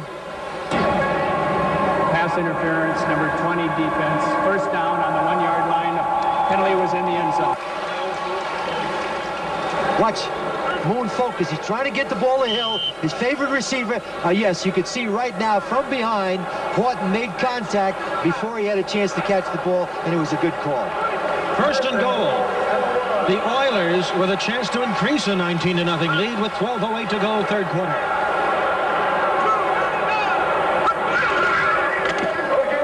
Rozier is stacked up. Ron Simpkins, a linebacker, 6'1", 235. Stood him up. Good defensive play. What happens in situations like this, when the back goes airborne, look at the orange hats that control the line of scrimmage. All that penetration on the part of the orange hats, and then number 56 of the Bengals, Ron Simpkins, comes right over the top. The key is to control the line of scrimmage, and the defense did it that time. Wouldn't be surprised if he comes out with a rollout again. This has not been a good quarter all year for the Bengals, as the graphic plainly illustrates. Second and goal from the 1. Wallace almost loses it, but instead makes a touchdown.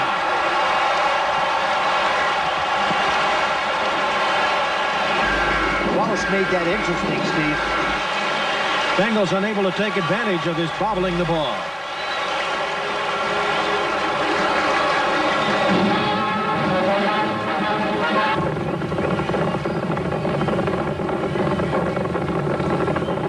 The same touchdown that the rookie Ray Wallace caught in the first half. There's the pitch. You see, he bobbles the ball.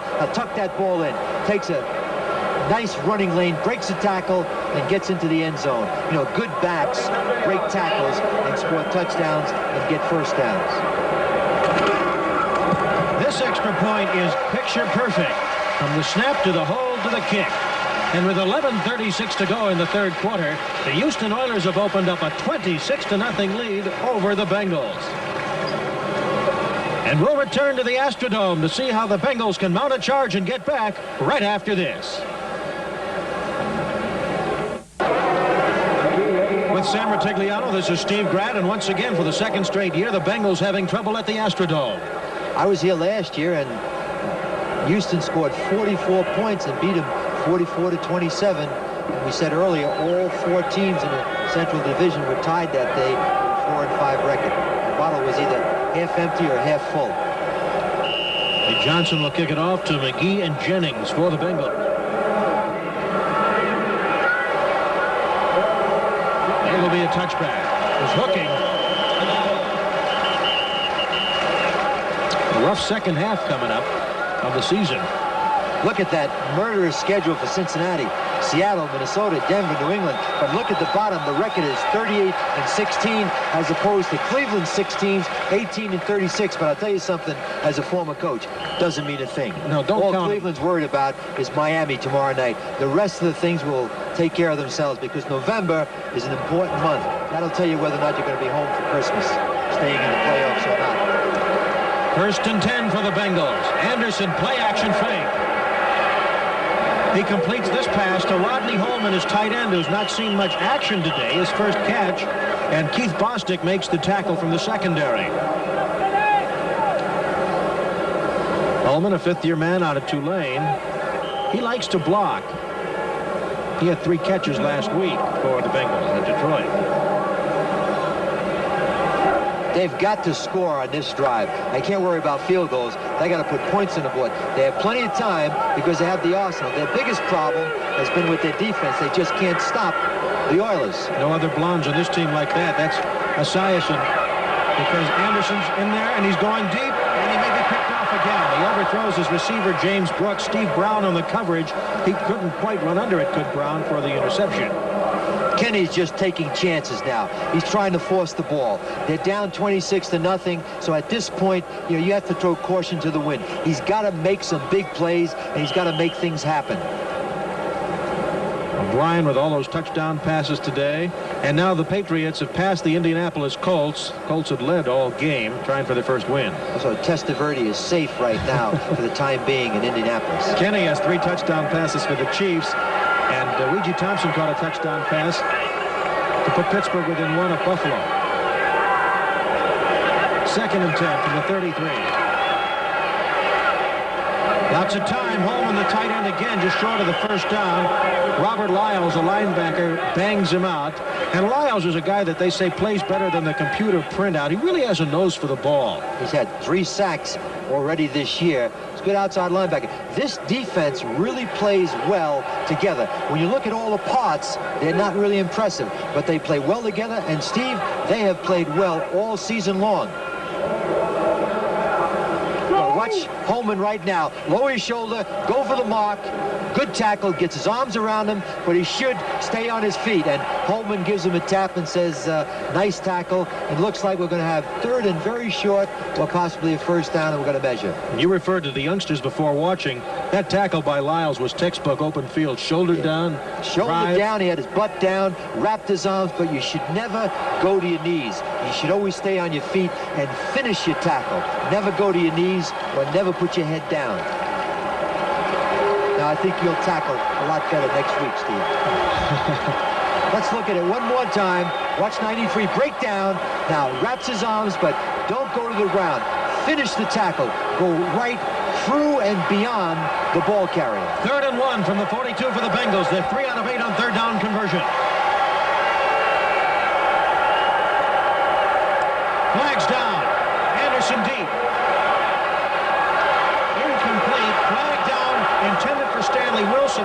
Could be interference. Steve Brown was on him, but there was another flag at the line of scrimmage. It's a big call. They're looking for the big play. We had a flag down in the backfield and one downfield. So it can be interesting now to see exactly who the penalties are on.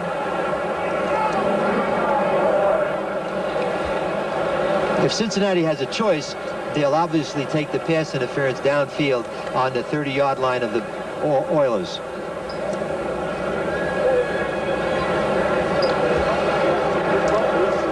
Let's hear what Jerry Seaman has to say about these flags. Offside, number 99 defense, penalty decline. Pass interference, number 24 defense accepted, first down. Oilers have been relatively penalty-free today. Doug Smith jumped offsides. Take a look at the penalty on pass defense. Steve Brown right now, you see Steve Brown clearly doesn't give him a chance to catch the ball. As a matter of fact, his left arm grabs the potential receiver. It's a good call. 2 penalties. The first offside, the Bengals refused. 10:33 to go, 3rd quarter. 26-0. The Oilers lead the Bengals. The ball is on the Houston 30. Brooks. The Oilers defense has sandwiched him well today. Robert Abraham was the lead tackler. Jeff Donaldson helped out. Mike Golick, number 68, was right in the middle of it. Mike Golick's a nose tackle for Houston, and Bob Golick is the all-pro nose tackle for the Cleveland Browns. Probably the only combination in the league where 2 brothers play nose tackle.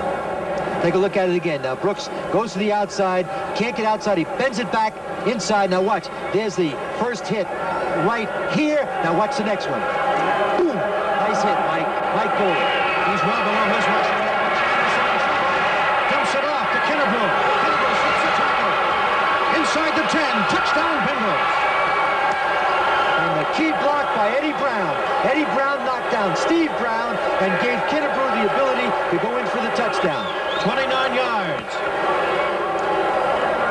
And Anderson elusive. Good job on the part of Kenny Anderson. We haven't had a quarterback sacked today. Let's watch Kenny Anderson now. He's focused upfield. And here's where he dodges a bullet. Right there. Lays the ball off to Kinnebrew. Now he gets inside John Grimsley. Now watch the block. Eddie Brown knocks down Steve Brown right there and takes Kinnebrew. And when receivers block upfield, you get touchdowns instead of first downs. Jim Breachy had 2 field goals missed in the first half. Tries the point after. It's good, and the Bengals are on the board for the first time today. 9:45 to go, 3rd quarter, and under the direction of Kenny Anderson, it is now Houston 26 and the Cincinnati Bengals 7.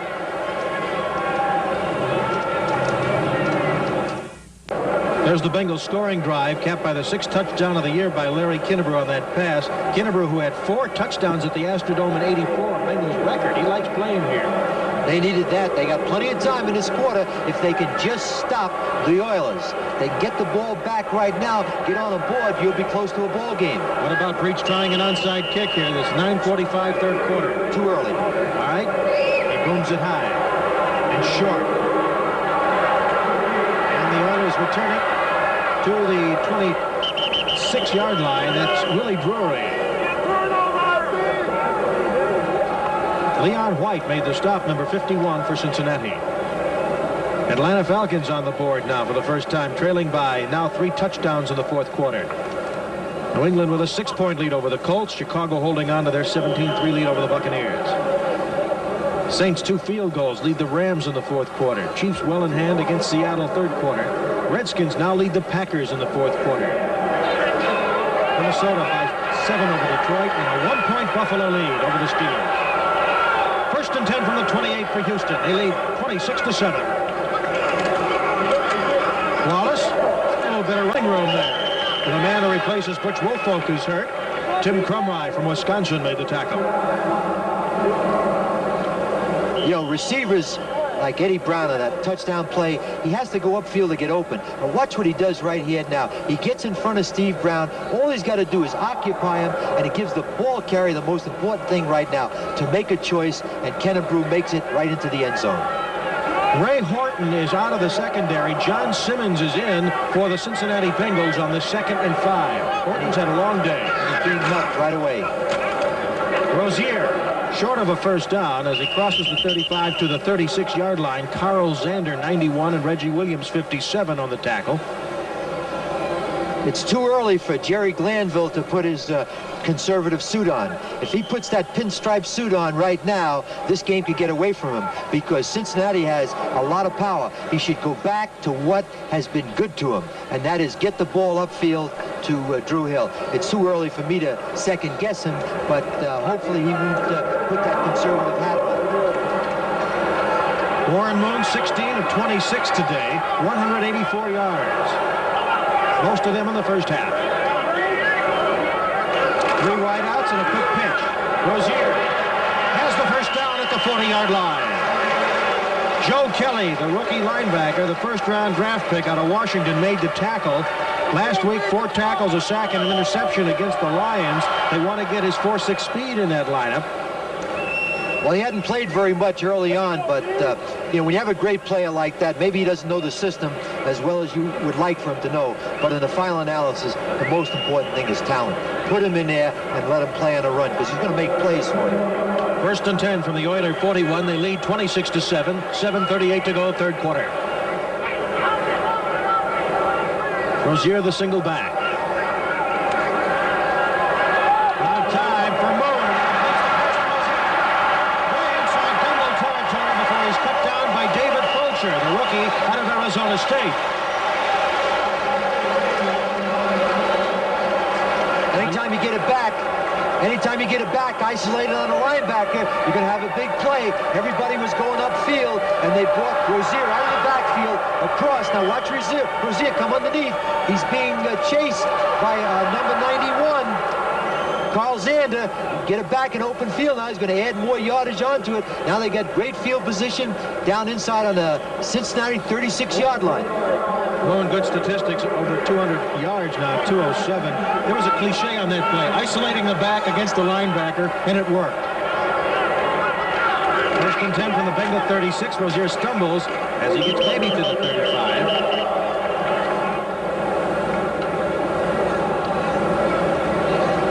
Joe Kelly in on the stop again. Bengals had just scored to get their first points of the game.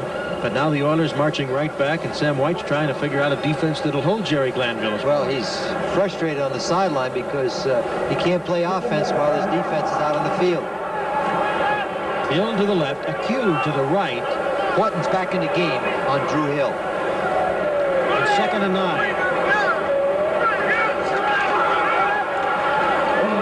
Out of the backfield, Wallace catches the pass. Just short of the first down before he's brought down by Horton. Carl Zander helped out. Again, you had Wallace on Carl Zander. He had a back one-on-one. See what's happening right now. They're so concerned about Drew Hill upfield. They're getting a chance now to throw to their short receivers, and Moon is mixing it up very well. He's got a very, very good chemistry. See, they're pushing the coverage up the field. Now he lays the ball right off to Wallace, and Zander is trying to catch him. 91 can't make the play. Horton's going to come in late, but not before they have a third down and less than a yard. Zander is an agile linebacker, but really not the fastest. He's playing inside. Alan Pink at 20 is in the backfield with Ray Wallace for the Oilers. Pinkett gets the call, and he's stacked up awfully close to that first down. Former Notre Dame star, the rookie, Roy Simpkins in there. They may have another fourth down decision because it looks very close. I don't think he made it. Got to remember, Butch Woolfolk is out of the game. He's hurt, so they only have one fullback, Ray Wallace. It may not be by much, but they do get the first down. And Jerry Glanville take a little bit of a soft breather there. You see Oliver Luck, the backup quarterback who played against the Dolphins. Give a good signal, Oliver, because he comes from St. Ignatius High School in Cleveland, Ohio. Want his mother and father to get a good look at him signaling from the sideline. They just signed John Witkowski, the former Ivy League star quarterback, as their third quarterback, did the Oilers this week. 1st and 10 from the 25. And Woolfolk, he has a crack in his shoulder, may be out right now for 4 to 6 weeks. 1st and 10 from the 25, a completed pass again, this to Mike McHugh. Coach Woolfolk, they're in a little trouble right now because they traded Moriarty. Woolfolk went over the fullback. Wallace was hurt, so they're really down to one true fullback. And the way he's bandaged up in the early report, he may be out for a while as he talks to Keith Bostic. And that's Mike Munchak, their all-pro guard, #1 draft choice from Penn State. And let's not forget that Ernest Givens is not in this game today. 81, their star rookie receiver. But he'll be back next week. They just wanted to keep him out this week for insurance. That's a good variety that they've used. On 2nd and 1, Rozier, having trouble, has to jump over some of his own blockers. Gets the first down, however, before he's banged out of bounds by Bobby Kemp. Biggest factor right now is the clock. The Oilers are keeping possession of the ball, and Cincinnati is not able to get on the field, and they've been struggling all day long with a defense that has not been able to stop the Oilers. We watch the pitch right now. What Rozier has to do is get outside and watch him go for the first down. Get a good block on Fulcher, the strong safety, but he breaks a tackle, stays on his feet, goes for the marker, and gets the first down. Becoming a better and better back because they're giving him the ball more and more. Oilers lead 26-7. They can still make a first down. It's 1st and 10 from the Bengals 12. Quick pass slanting over the middle toward the post was a cue, broken up. Lewis Breeden on the coverage, no flags. He reached in and made a good play. The problem was Q, the receiver, didn't look fast enough. Warren Moon wanted to get him the ball right away.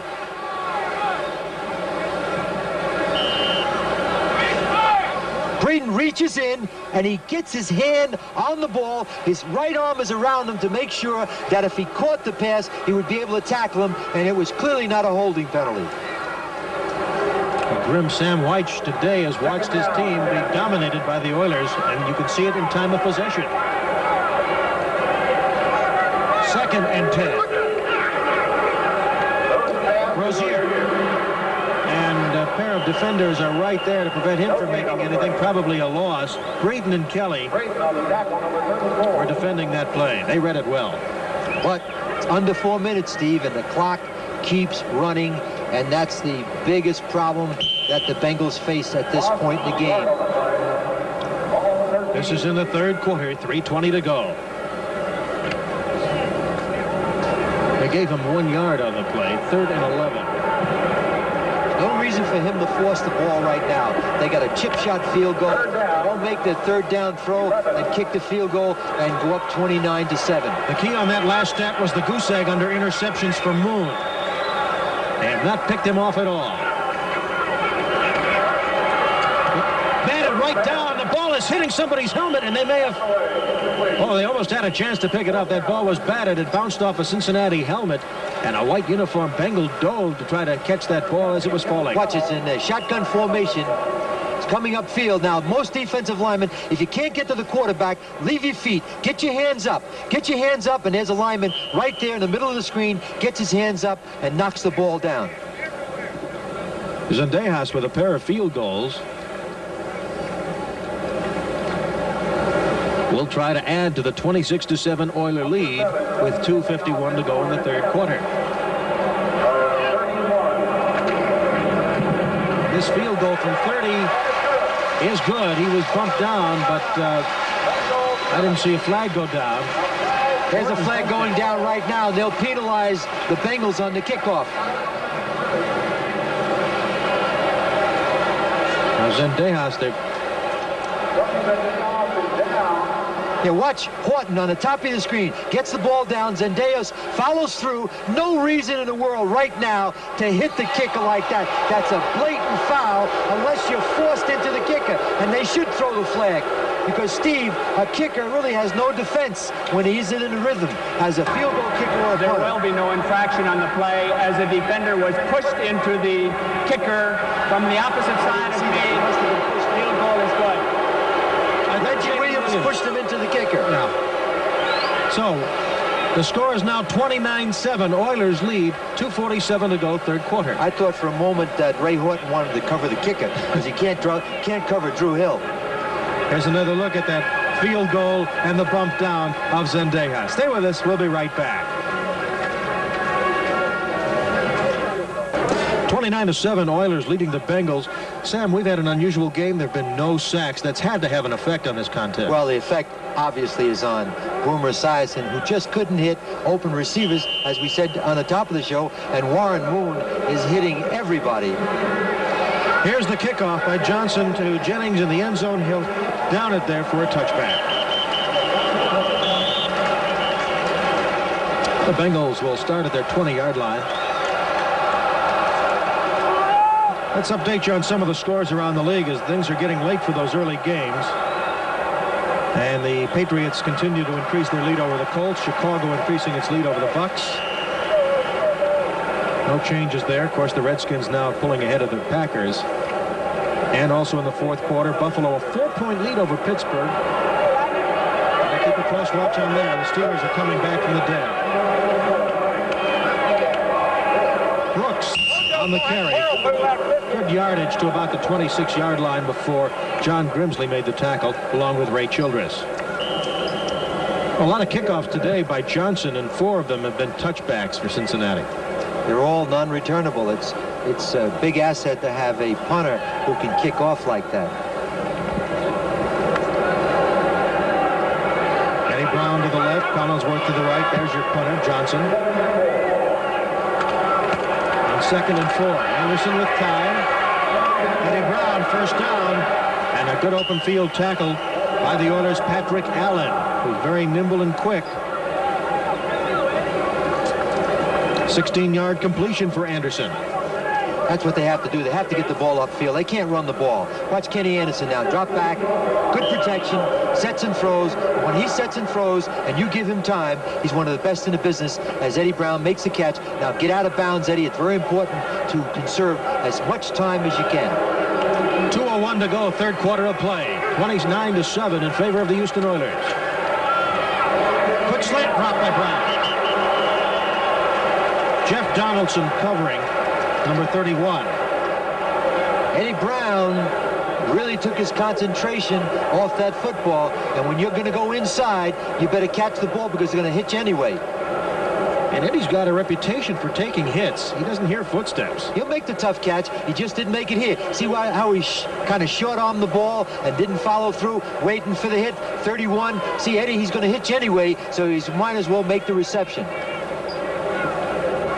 Jeff Donaldson, the free safety who replaced their starter, Bill Eason. McGee is in the game now, replacing Brown. Anderson falls. He just better protect himself and the ball on 2nd and 10. Either one of the guards stepped on his foot, which was the reason why he fell down. 68, Mike Golick was the first man on him. Let's watch Kenny's feet. Watch as he pulls out. You can see right now, 64 Montoya and 65 stepped right on him, Mike Montoya.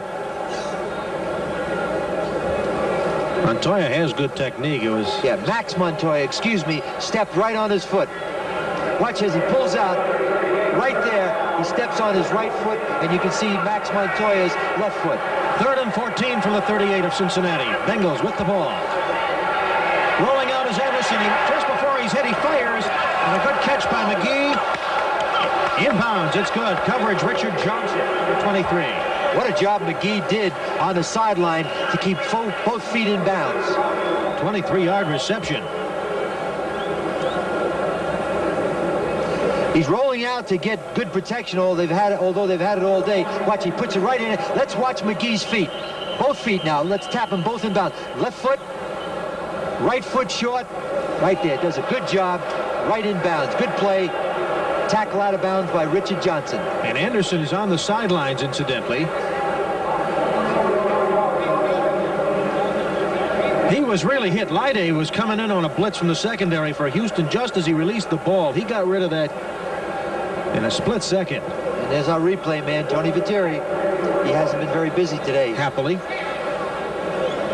We did have that 1 6-minute delay on the punt penalties, but it did not involve the replay. But take a look right now. As I said before, he's got a toe dance on the sideline. He practices every day, 10 or 12 times. Got his left foot down, then he got his right foot down. Had good presence, and Boomer Esiason's coming in the game because the trainer was rubbing Kenny Anderson's right shoulder.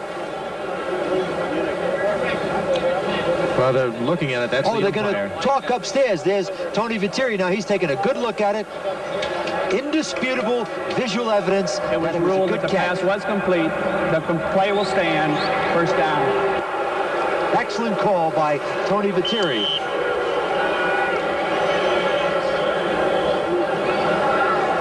As we mentioned, Boomer Esiason is back in, number 7. He was taken out at the end of the second quarter. Now his arm could be a little cold on 1st and 10 from the Oilers 39. Ball to Brooks. And he's going deep. Brooks has to come back for it and catches it. Brooks, touchdown. They got caught. They had a linebacker, 56, Robert Abraham, covering Brooks, and Esiason saw it right away, and he got him the ball. Why, Brooks is so valuable. He's an excellent runner, but an outstanding receiver coming out of the backfield. Now watch Esiason now. He sees Brooks being covered by a linebacker, Robert Abraham, just throws the ball up, and now Brooks stops, makes a play. Abraham doesn't know where he is, and he gets into the end zone. They're back in the game right now. It's 29-14 if he makes the extra point. A 39-yard touchdown. That's the second touchdown by the pass for Brooks this year. He's got 5. Reach for the extra point. Flags down, could be delay of game. I think we had an offside inside. Looked like someone in the inside of the offensive line of Cincinnati was offside. Lyles is the man they were pointing to right away, number 93 on Houston.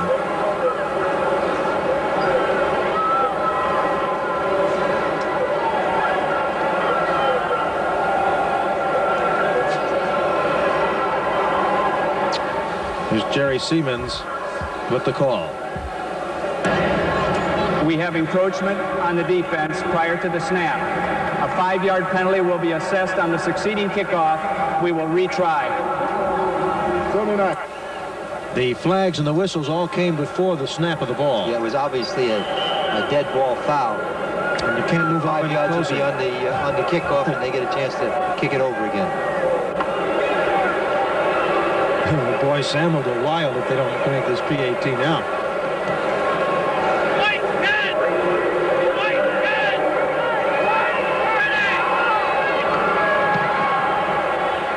They make it. It is 29-14. The Oilers lead the Bengals as the Bengals are fighting back in the third quarter. If they can get this score 29-21 with about 8 to 10 minutes to go, they got a chance to win the game. What they have to do right now is play good defense. I think that touchdown bears another look as Anderson on the sideline, so Esiason came in for one play. Well, it's tough for a linebacker to cover a running back coming out of the backfield. See, he's all disjointed, doesn't know where Brooks is, and Brooks, being the athlete that he is, jumps up, makes the catch, goes the additional 2 yards. Jeff Donaldson, 31, makes the tackle, but it's a touchdown. And Boomer comes in the second half, and one play gets 7, and it was tough for him to do that an entire first half. All the Bengals fans know how well the Cincinnati team plays in the second half. As you see, back in 1981 through the present, they've never been below 500, and most of the time they're well above 500 in the second half of the year. Now it's a decision for Sam White who's going to go back in. Well, I think that if Kenny Anderson's okay, he'll go back in the game. Pickett and Drury are back to receive the kickoff by Breach. 1:14 to go. Next Sunday we have a big doubleheader. I'll tell you more about that in a minute. Pinkett fumbles it. He better get on it. It's a live ball. He downs it in the end zone. A touchback for the Oilers. And don't forget, next Sunday, the doubleheader on NBC. The day kicks off at 12:30 Eastern Time with NFL 86. And then you'll see the first half of our doubleheader. The Bengals will host Seattle, or you'll see Houston at Pittsburgh and Miami at Buffalo. And then the second half, Brown fans, I know you're going to be anxious to see them play the Raiders out at the Coliseum. Some of you will see the Chiefs and Broncos, New England and the Rams, or the Jets and the Colts. That's right here. Your team plays on NBC Sports. 1:06 to go, third quarter. 29-14 Houston. First and 10 from their 20. I formation. Wallace and Rozier. Wallace can't block his man. Rozier has to pay the price. David Fulcher from the secondary forced him out of bounds, and a big loss. The second half is interesting, particularly the latter stages of the third quarter. They're running the ball a lot on first down. Now watch Wallace now, 35. You have got to block Fulcher. Fulcher stands him up, stays on his feet, comes off the block. Classical block protection. Come off, take the ball carrier, run him out of bounds. Beautiful play by the rookie, Dave Fulcher. An 8-yard loss for the Houston Oilers. David Fulcher stopped Detroit on a 3rd and 2 in the fourth quarter last week to help preserve the Bengals' victory. They got to stop him on 3 plays on this series because they'll get the ball in good field position and be back in the game. 2nd and 17, and Acue can't come back for it. Breeden on the coverage. Mike Acue starting today for Ernest Givens. Dropped another pass. The perfect throw by Warren Moon. Excellent timing against bump and run by 34 Lewis Breeden. See, he's got him beat now. The ball is right there. He doesn't adjust it. You see the way he didn't have his hands in the proper position. What he did there, he just wasn't in the proper balance to receive the ball because Moon put it right where you need to, right over the helmet of the defensive back. Third down conversions on your screen. Acue, by the way, missed the first 5 games on injured reserve, so he's still working his way into the lineup on 3rd and 17. There's the bomb. Drew Hill leaps up. Beat his man Horton again. He had him beat for a big play, a touchdown. Horton is a beaten man right now. He cannot line up with anybody who's got a different color jersey with the number 85 because that was another big play. This is Could the have had it all the way for, could have gone for a touchdown possibly. This is the Warren Moon that the Oiler fans were expecting when he came from the CFL. This guy has made every pass today. He's not overthrown anybody. Listen, Hill's had a big day, but he's also dropped about 3. Now watch him. He goes up. Horton does not play the ball well. The ball goes right in his hands. He should make the catch right there. Horton doesn't even touch him. Again, it's a lack of concentration. Now Cincinnati not only will get the ball, they'll be in good field position. Johnson punting from the goal line to John Simmons. He had a 66-yarder earlier, and he backs Simmons up to the 42. He fumbles the ball, picks it up on the bounce. And a remarkable bit of concentration after blowing the ball. Simmons takes it to the 48 of Cincinnati. That's the, yes, sir, that's the end of the third quarter. The score, the Oilers 29, Bengals 14. We'll be right back after these messages from your local station. Tab Hunter guest. Sam White's on the sideline now. He's very concerned, but he's got the ball at midfield, has a chance to get back in the game. And Jerry, who's dressed in black, remember, Jerry, black does not mean conservative. In the fourth quarter this season, the Oilers are doing well. They've outscored their opponents by 20 points. The Bengals are about equal, only outscoring their opponents by 2. Esiason back in the game. 1st and 10 from the Bengal 48. Brown slips a tackle. First down, goes out of bounds. He's chased there by John Grimsley and hammered into the bench in a flag. Ooh, that's going to hurt Houston. They haven't had penalties up until the second half. Now it's going to hurt them. They could tag on 15 yards, which puts Cincinnati in better position. Watch Eddie Brown now. He's coming out of the backfield as a back, and Boomer's going to lay the ball off to him right here. Here's what he does best. Now watch him catch the ball, cause a miss. Personal foul, now he's unnecessary roughness, number 31 defense. Was out of bounds First down. right here. I don't really know if that was as severe as that. Eddie really put on a good show.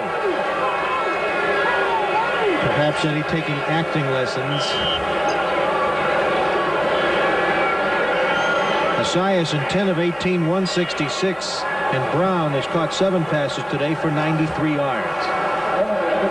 29-14. Oilers lead the Bengals. 14:50 to go in the game.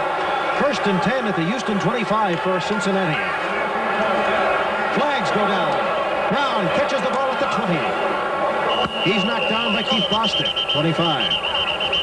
Penalties have hurt the Bengals all day long. Here they got another big play.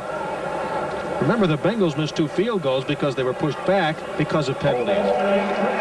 This will be against Cincinnati.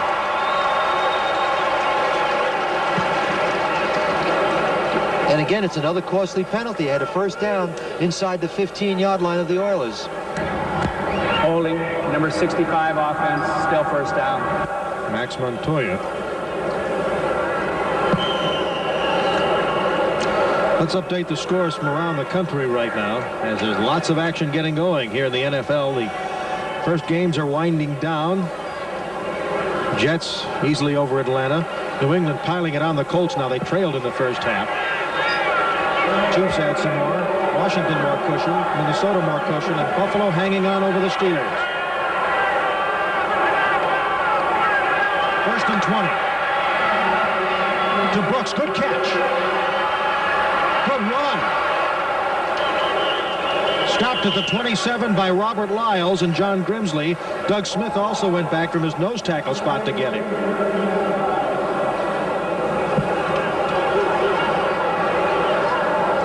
They're going a lot of no-huddle offense right now. They need to do that to save time. Now watch it.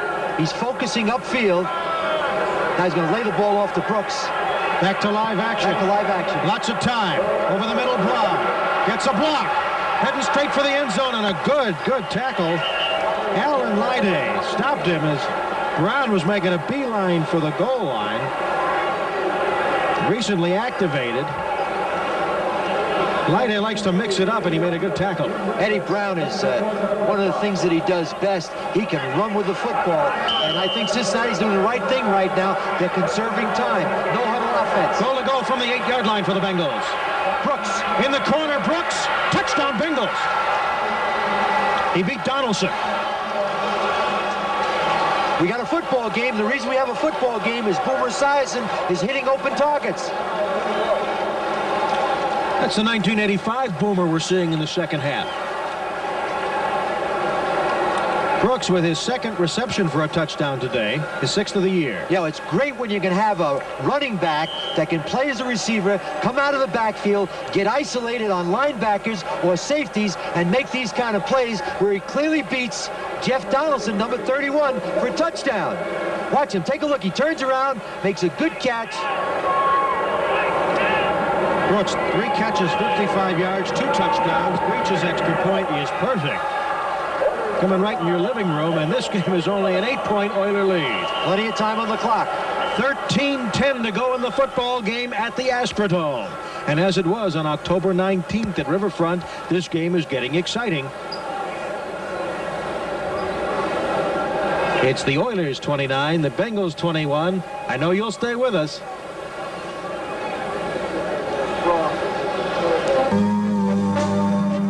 Today's game is Brought to you by Budweiser, Beechwood aged for that clean, crisp taste. This Bud's for you. By Castrol, the motor oil engineered for today's smaller cars. And by BMW, the ultimate driving machine. To arrange a thorough test drive, phone your nearest BMW dealer. There's the difference. Cincinnati coming on in the second half. Right, you lose the game in the first quarter and you win it in the fourth quarter. Tells you a little bit right now about Cincinnati's character. They know they have to win today because Cleveland plays Miami tomorrow night and they're tied for first place in the AFC Central. If nothing else, Browns fans around the state of Ohio are doing all they can to urge the Oilers to hold the Bengals as Breach will kick off to Pickett and Drury. Browns fans are out of the kitchen now. They're back watching the game. I know the familiar voice of Sam Rutigliano. I'm Steve Grad. We're glad you're with us on NBC today here at the Astrodome.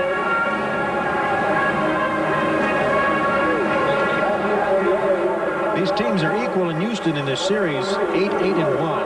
First tie was in 1969. Bengals have had 3 touchdowns in their last 3 drives, 212 yards total offense in their last 3 drives. Neither team has a sack. 13:08 to go in the game. Willie Drury at the 5 for the Oilers. Straight ahead to the 25. Jimmy Turner making the tackle, 35 for the Bengals. Now, the bad teams will start to unravel here like a $35 seersucker suit. Can the Oilers hang in there? Well, what the Oilers need to do right now is to make sure, take a look at the numbers there by Esiason and Moon. They're both outstanding. But what the Oilers have to do right now is make sure they don't forget how they got here. They can't afford to run the ball on first down and sit on it. They got to get the ball upfield just the way they've done up to this point.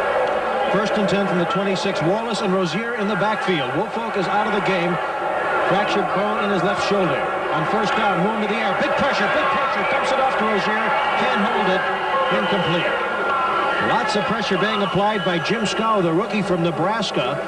6'3", 250 and good speed. He's in there on the defensive line, number 70. We had almost our first sack, but Jim Scow has replaced Ross Bronner, played some last week.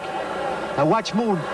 As he drops back, the pressure's going to come from his left. There's Scow beating his man, beats Matthews to the inside, gets hold of him, and this is something Moon didn't do last year. He threw the ball away rather than take the sack. 2nd and 10 from the 26. 29-21 Oilers lead. 12:56 to go in the game. Here come the Bengals. Good screen to Wallace. But he barely gets back to the line of scrimmage. Among the tacklers, Emmanuel King, number 90. The second-year man from Alabama. He's much improved, a very quick player, but he's been silenced today, Sam. He's a big, strong, outside linebacker who's had about 6 sacks to date, but he's young. He hasn't played that much. They got a lot of young players on that Cincinnati defense. Big play right now, 3rd down, if they can hold him, Steve. 3rd and 10 for Houston from the spread formation.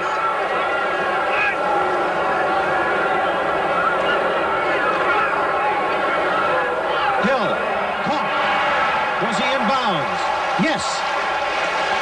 Roy Horton was beat again. They needed that play. Number 1 is to keep the ball. Just keep the ball, and Horton continues to get beat. He's got good protection. He's looking for Drew Hill, and you would also. Now watch Hill. Go up. Now get both feet down. Right foot, left foot down. Outstanding play, and Horton is 100 miles away again. They've got to help Horton because he cannot single cover Drew Hill. 1st and 10 from the 39. 12:10 to go in the game. 29-21 Oilers.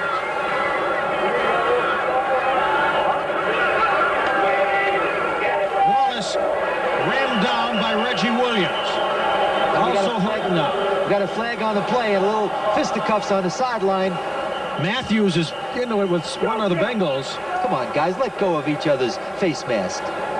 With the kid, Kelly again. That's the second time today Kelly's mixed it up with an offensive lineman on the Houston Oilers. 9 receptions for Hill, and Drew has tied his personal best for receptions in a game.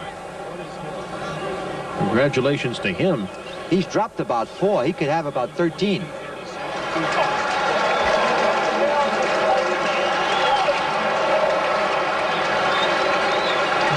This will go against Cincinnati. Illegal use of hands to the face, number 58 defense. First down. That's Sam Weiss talking to his rookie, Joe Kelly, who used his hands illegally on Bruce Matthews, and that's apparently why Bruce Matthews was upset. Drew Hill, who's got those 9 receptions, has always been noted for his great running of patterns. That's his forte, and he's done it well today. His problem, as you mentioned, with the drops. 8 penalties, 62 yards against the Bengals. First and 10 from the 43 for their own 43. And Houston's leading. Hill again. Moore wants it all. Q can't catch it. Too far. Q had beaten his defender Kemp and also Fulcher. He got by the secondary. It's a play-action pass. They sent Drew Hill crossing, and he was wide open, and they went on top to Micah Q. All fourth quarter scores on our 10-minute ticker now. Jets, Patriots, and Bears all have their games in hand. Saints holding on by the skin of their nails. Final score, Redskins 16-7. Packers still in the Vinny battle. Minnesota increasing its lead over the Lions, but the Buffalo Bills leading Pittsburgh by 4 in the fourth. We got some late games getting started. Raiders at Dallas, San Diego and Denver, Giants and Eagles, Cardinals and 49ers. All first quarter, all scoreless. Second and 10 from the Oiler 43 for Houston. Quick pop, Drew Hill on Breeden off his fingertips. This time Breeden was on him. Again, I think he had to make those catches. He had both hands on the ball. He was stretched out, but he's got to make those plays, and Moon just keeps hitting those targets. Now watch Hill now as he stretches out. He gets his right hand on the ball, left hand on the ball. A little bit more difficult than I thought. But, you know, if a receiver runs through the ball rather than reaching out, he can get that extra step, and that's all he needed was an extra step to make that reception. Hill 5'9", 168, 7-year pro from Georgia Tech. Maybe if he was an inch taller, his fingertips might have been longer. Another third down play. 11 and a half minutes left in the game. 29-21 Houston. A lot of time. He tried to nail a cue, incomplete. No fumble. Micah Q unable to hold on to that completion. And John Simmons covering for the Cincinnati Bengals. Good play by John Simmons. Came right in front and almost made the interception. Let's take a look at this. Watch Simmons now, 25, come right in the middle, and he's grabbed by Micah Q, and the receiver did a good job. Made sure there was no interception. Johnson will punt to John Simmons, who just made the big play. Johnson's had a 66-yard punt today. 11:24 to go in the game.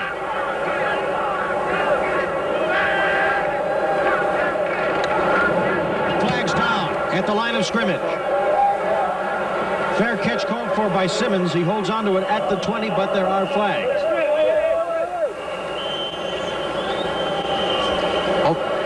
37-yard punt. I hope this doesn't take as long as the last time we had a punt. A procedure penalty against the Oilers. Right now, time is a factor. It'd probably be better for Cincinnati just take the ball on a 20 rather than do it over again. Illegal formation, only 6 men on the line of scrimmage, kicking team. The penalty will be declined. First down, receiving team. Sam, just as you pointed out, they want that time. They're going to go to work. 11 minutes, 16 seconds to go in this football game at the Astrodome. Jerry Glanville's blue uniformed Oilers on top, 29-21, looking for their first home win, their first win since the opener. Stay with us. Cincinnati will mount its attack. His golf tour continues. The Skins game where every hole is a tournament in itself. Defending champ Fuzzy Zeller matches his skill against Nicholas Palmer Trevino. First 9-hole coverage begins Saturday the 29th of November at 3:30 Eastern. Final 9 played on Sunday, November 30th. Check your local listings for the time in your area. It's a November to remember on NBC Sports. The Oilers secondary has been doing a pretty good job today despite the fact that Bo Eason's on crutches. Right, Batman is Bo Jeff Bostic. And there's Robin on the sideline. Bo Eason is having a great year at free safety. Since he's come back after being relieved by Anderson, Esiason's 5 for 5, 86 yards, 2 touchdown passes. And Anderson only went out of the game because he was banged up. Again, no huddle offense. 1st and 10 from the 21. Complete. Short of the first down. Collinsworth on the catch. He's been quiet. Johnny Meads made the tackle. Very good strategy right now. Even though there's 11 minutes to go in the game, they're really conserving time. That's going to be important to them at the end of the game. Rodney Holman was way downfield. Had to wait for him to get back. Esiason shouting out to Collinsworth where he should be, to Brown where he should be. They're using a lot of time in this no huddle, I'll have to say that. 2nd and 3. From their own 28 for the Bengals. Lots of time. Good catch by Brown. The forward to him, to the 40. And finally is ripped down by John Grimsley, short of midfield at the 47. No huddle again. You have 30 seconds in a huddle, Steve. Watch the isolation as Eddie Brown goes inside. Now watch him bounce to the outside. It's a design play. Boomer gets him the ball, and now watch him put 1, 5, 7, 10, almost 12 extra yards with his athletic ability. 1st and 10 from the Bengals 48. They trail 29-21. 10:08 to go in the game. Deep drop for Boomer. Completes it. Out of the backfield, Stanford Jennings. He's tripped up by Donaldson, and Stanford Jennings, the 205-pound third-year man, all-purpose back from Furman. This is very important strategy right now. This is going to put him in great position with 4 or 5 minutes left to go in the game. Because look, you already only have 22 seconds on the clock. That is the between play clock on 3rd down, or 2nd and 3. Kinnebrew gets the first down, and the Bengals, that fumble does not count. It was a turf fumble. Lyles on the tackle, along with Bostic. Hurry up offense. Get him on the line of scrimmage, Boomer. Yeah, but Lyde's got the ball down there at about the 25. But as soon as the official puts the ball down, if the defense is not set, it's a penalty on the defense. Doug Smith, number 99, is down for the Oilers, their nose tackle. Just as good, the clock stops. Right now, the biggest problem Cincinnati has is the clock. And if Doug Smith is hurt, hope he's okay, but it stops the clock. That favors the Bengals. And Sam White calls his team over to the sideline. Now, Steve, you have 30 seconds to call a play. Usually takes you 18 seconds in the huddle, and you work the line of scrimmage with 10 to 12 seconds. They're coming out of the huddle with 24 seconds on the clock. You add that on a series, that really helps the time factor as far as Cincinnati is concerned. 9:17 to go in the game. Stay with us. Oiler fans rocking on the Astrodome. That's how far the Cincinnati Bengals have to go. 1st and 10 from the 37. 9:10 to go in the game. 29-21 Oilers. Play action. Holman, the tight end at the 30. Lyles, the first man to hit him, and Grimsley helps him out. Let's get some finals here. Colts still winless. They do try to fight back to New England. Atlanta closing the gap a little. Chicago still maintains a lead. Another final. Saints 6-0 over the Rams. Kinnebrew being realigned by Esiason on 2nd and 3 from the Houston 30. McGee having trouble hearing from his wide receiver spot. Here come the Oilers. Good blocks. Collinsworth. He's got it. Patrick Allen on defense. Inside the 5-yard line. The fans are into the game. They're trying to yell so that they can't get the no-huddle offense going. But he hit a big play now. It's inside the 5-yard line. 29-21, Steve. Collinsworth's 4-catch, 68 yards for Chris. He's come alive in the second half, as has Boomer. Has that time on the bench affected Boomer? He's hot in the second half. There's 2 finals right there. Congratulations, Marv Levy. He won his first game as the head coach of Buffalo. I think it's helped him immensely. He had a chance to watch Kenny Anderson, had a chance to reflect, talked on the side with his coach, Sam White, and it's a big, big factor. Sam White has done a great job to bring this team back. We're about to get into a situation where it's 29-28. First and goal from the 5 whistles before the play. The Oilers evidently had called a timeout, and Esiason is hopping mad. Timeout, Houston. That is their first timeout. They have 2 left. 7:32 to go in this football game. The Houston Oilers 29 and the Cincinnati Bengals 21. If you're just joining us, you're seeing a wild comeback by the Bengals. They trail 29-21, 7:32 to go, fourth quarter. First and goal from the 5-yard line. The Bengals have completed 11 straight passes. Remember, Steve, they were down 26-0. There's the comparison. Both quarterbacks having great days. James Brooks is a big man down here inside the 5-yard line. They've got Wilson, 32, and Kinnebrew, 28 in the backfield. Play action fake. And Kinnebrew doesn't get it. It's Munoz, the offensive tackle on a tackle eligible, 6'6", big target. Anthony Munoz gets out there. He did that 2 years ago against Cleveland, and they won the football game as a result of it. That tells you what kind of an athlete Munoz is.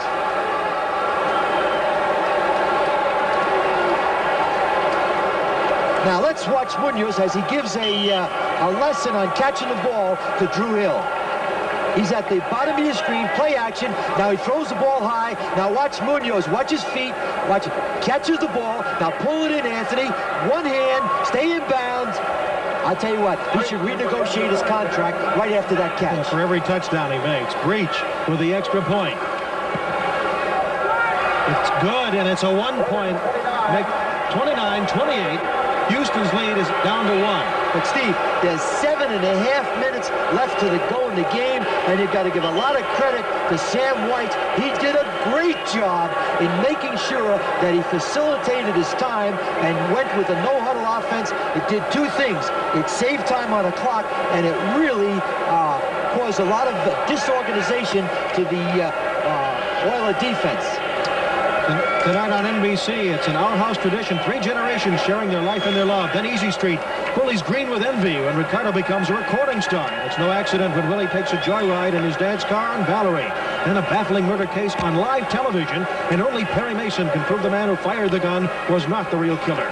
Raymond Burr will try to convince you seeing is not always believing. In the NBC World Premiere. Next week, doubleheader on NBC. Bengals host the Seattle Seahawks, who are losing to Cincinnati. Houston is at Pittsburgh. Miami at Buffalo in our first games. And then in the second games, you'll either see the Browns and the LA Raiders, or Kansas City at Denver, the Rams hosting New England, Indianapolis at New York Jets. The Cincinnati Bengals, last 4 drives, 80 yards touchdown, 80 yards touchdown, 52 yards touchdown, 79 yards touchdown. They are moving. What about the 2 field goals that they missed in the first quarter? 2 first-quarter field goals, but those were because they had penalties backing them up on 3rd down. Taken by Willie Drury. Hard hitting as he stopped at the 23 or 4-yard line of the Oilers. There's your score by quarters. And you know what's interesting? The Oilers have outscored their opponents in the fourth quarter by 20 points. Cincinnati only by 2. The big thing that's hurt them in the second half is not Warren Moon. A lot of drop passes on the part of the Oilers. 7:16 to go. Jerry Glanville's team clings to a 29-28 lead. They own it 1st and 10 at their own 23. Warren Moon, the quarterback. Ray Wallace, Mike Rozier are the setbacks. Akew and Hill are the wideouts. Williams, the tight end.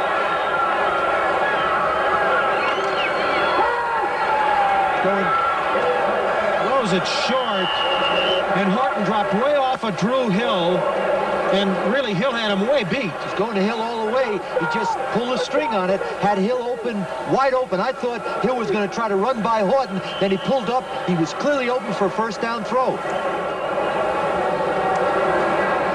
That time he had to come back on it. Moon, 22 of 41, 236 yards and a touchdown. And 7 minutes and 12 seconds on the clock. That's the key. Oilers need a first down and perhaps a field goal. 2nd and 10. Coming with the blitz. Screen it over to Wallace. And Emmanuel King unable to hold him down. First down for Houston. Finally, in the secondary, Bobby Kemp stops Wallace. 2 missed tackles. Emmanuel King missed him in the backfield. Big play on the part of the rookie, Ray Wallace, as he eluded a tackler. 19 yards on that pass play. Earlier, Cincinnati covered that very same play for a loss. On the last series, they stopped it for a loss. See, King didn't break down. He should not have committed on Wallace. He should have stayed on his feet and let Wallace make the decision. Watch Emmanuel King. You one-on-one. See, right there, he goes and tries to tackle him, misses, but now we get another miss right there by Lewis Breeden, and that gives him the first down. 29-28, Oilers lead. They own the ball, 1st and 10 at their 42. Wallace fumbles. I think Cincinnati's got the ball. Well, wait till they unpile him. David Fulcher was under there. And a lot of balls have exchanged hands and pile-ups, too, after the play is dead, until the officials can see it. Bengals got great field position. They're on his 35-yard line. And, Steve, that's the first turnover of the day on the part of the Oilers. Fulcher with his first fumble recovery of the season. 6:18 to go in the game. Turnover-free game, only one each, but this is really going to hurt Houston. As did the interception, which hurt the Bengals. 1st and 10 for Cincinnati's Bengals on the Houston Oilers 36. Single back, 4 wideouts. McGee in motion. Very little pressure on Esiason. Porter's got all day. He can only wait so much. Golick misses him. Hildreth chasing him. He outruns him. And safety in the out-of-bounds area. And moves closer and closer to the field goal. Remember, the score is 29-28. Field goal will win it for them. Of course, we have 6:06 to go in the game.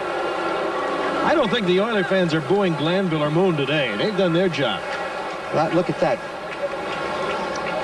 The Bengals give their fans a lot of call to take antacid tablets. And we said early on, sometimes good, sometimes lucky, but always erratic. Brown fans imploring the Oilers to play some defense. Brownies play tomorrow night. They'll host the Miami Dolphins. They share the lead with the Bengals for first in the AFC Central.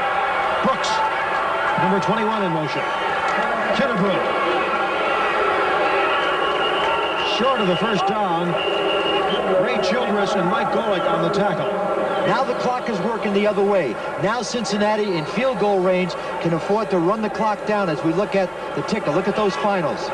Jets win. Patriots beat the Colts. Colts 0-10. Bears beat the Buccaneers. New Orleans 6-0 over the Rams. Now they're 5-5. And the Chiefs go 7-3 as they beat Seattle. Washington defeats Green Bay. Second games. San Diego an early lead over the Broncos. Cowboys early lead over the Raiders. 49ers lead the Cardinals. In case we didn't give it to you, the Buffalo Bills beat the Steelers. And I know everybody watching this one is very delighted with that. And Bob Levy won his first game as the head coach of the Buffalo Bills. Sam Weich and Jim McAnally with the glasses on, his offensive line coach. Kinnebrew was short. No problem. They got 2 downs to go after this one. 3rd and 1. Don't forget there was a fumble that gave the Bengals the ball at the Houston Oilers 36. And the first turnover of the game, and it couldn't come at a worse time for Houston or a better time for the Bengals. Jerry Glanville, right now, that stomach is churning. You got a 22-0 lead, 26-0 lead, and you blow it, and you're at the brink right now of losing this football game. Well, I tell you what, I can't tell you what's going on inside of him. You filled a few of those, haven't you? Yeah, I tell you what, you have to take a lot of Gaviscon. 5:31 to go in the game. Double tight end, Caddis and Homer. And Stanley Wilson is strung out. He may not have it. Patrick Allen was the first man in there. Jeff Donaldson caught him. Well, everything depends upon the official now spotting the ball, and that's always very interesting in these cases.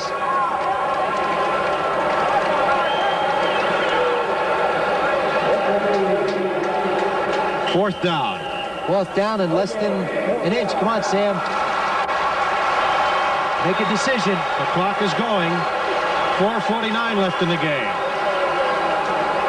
4th, and they don't have to get to the 25. Wouldn't this be interesting right now if they don't make it? Half a yard to go.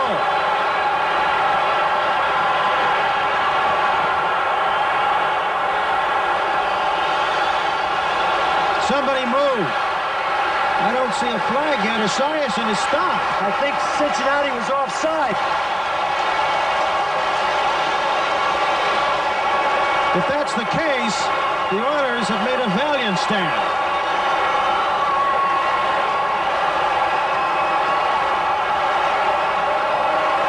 I think they would have helped their quarterback had they called a timeout because the clock was running and the center snapped the ball too soon. Then Boomer was not able to get the first down, so the choice was the Oilers. Now they have the ball and they dodge the bullet. Watch the center. See, he gets the ball up too early.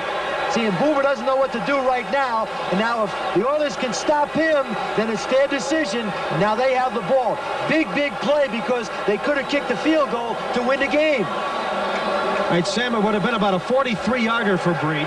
There's no wind in here. As it is, 4:24 to go in the game. Oilers with 1 timeout left. The Bengals have their full contingent.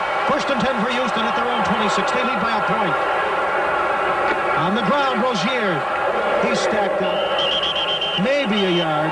Tim Crumride, the rugged nose tackle from Wisconsin. And they're booing the conservativeness on the part of the Oilers.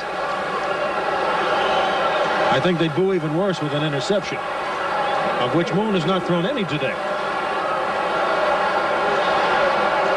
Clock is running now, less than 4 minutes, but Cincinnati has all their timeouts, and a 2-minute, they just got to stop them on this drive and get the ball back. These two teams with a history of playing each other down to the wire. 2nd and 8. Quick slant, caught. Mike Acue. Stopped by Lewis Breeden.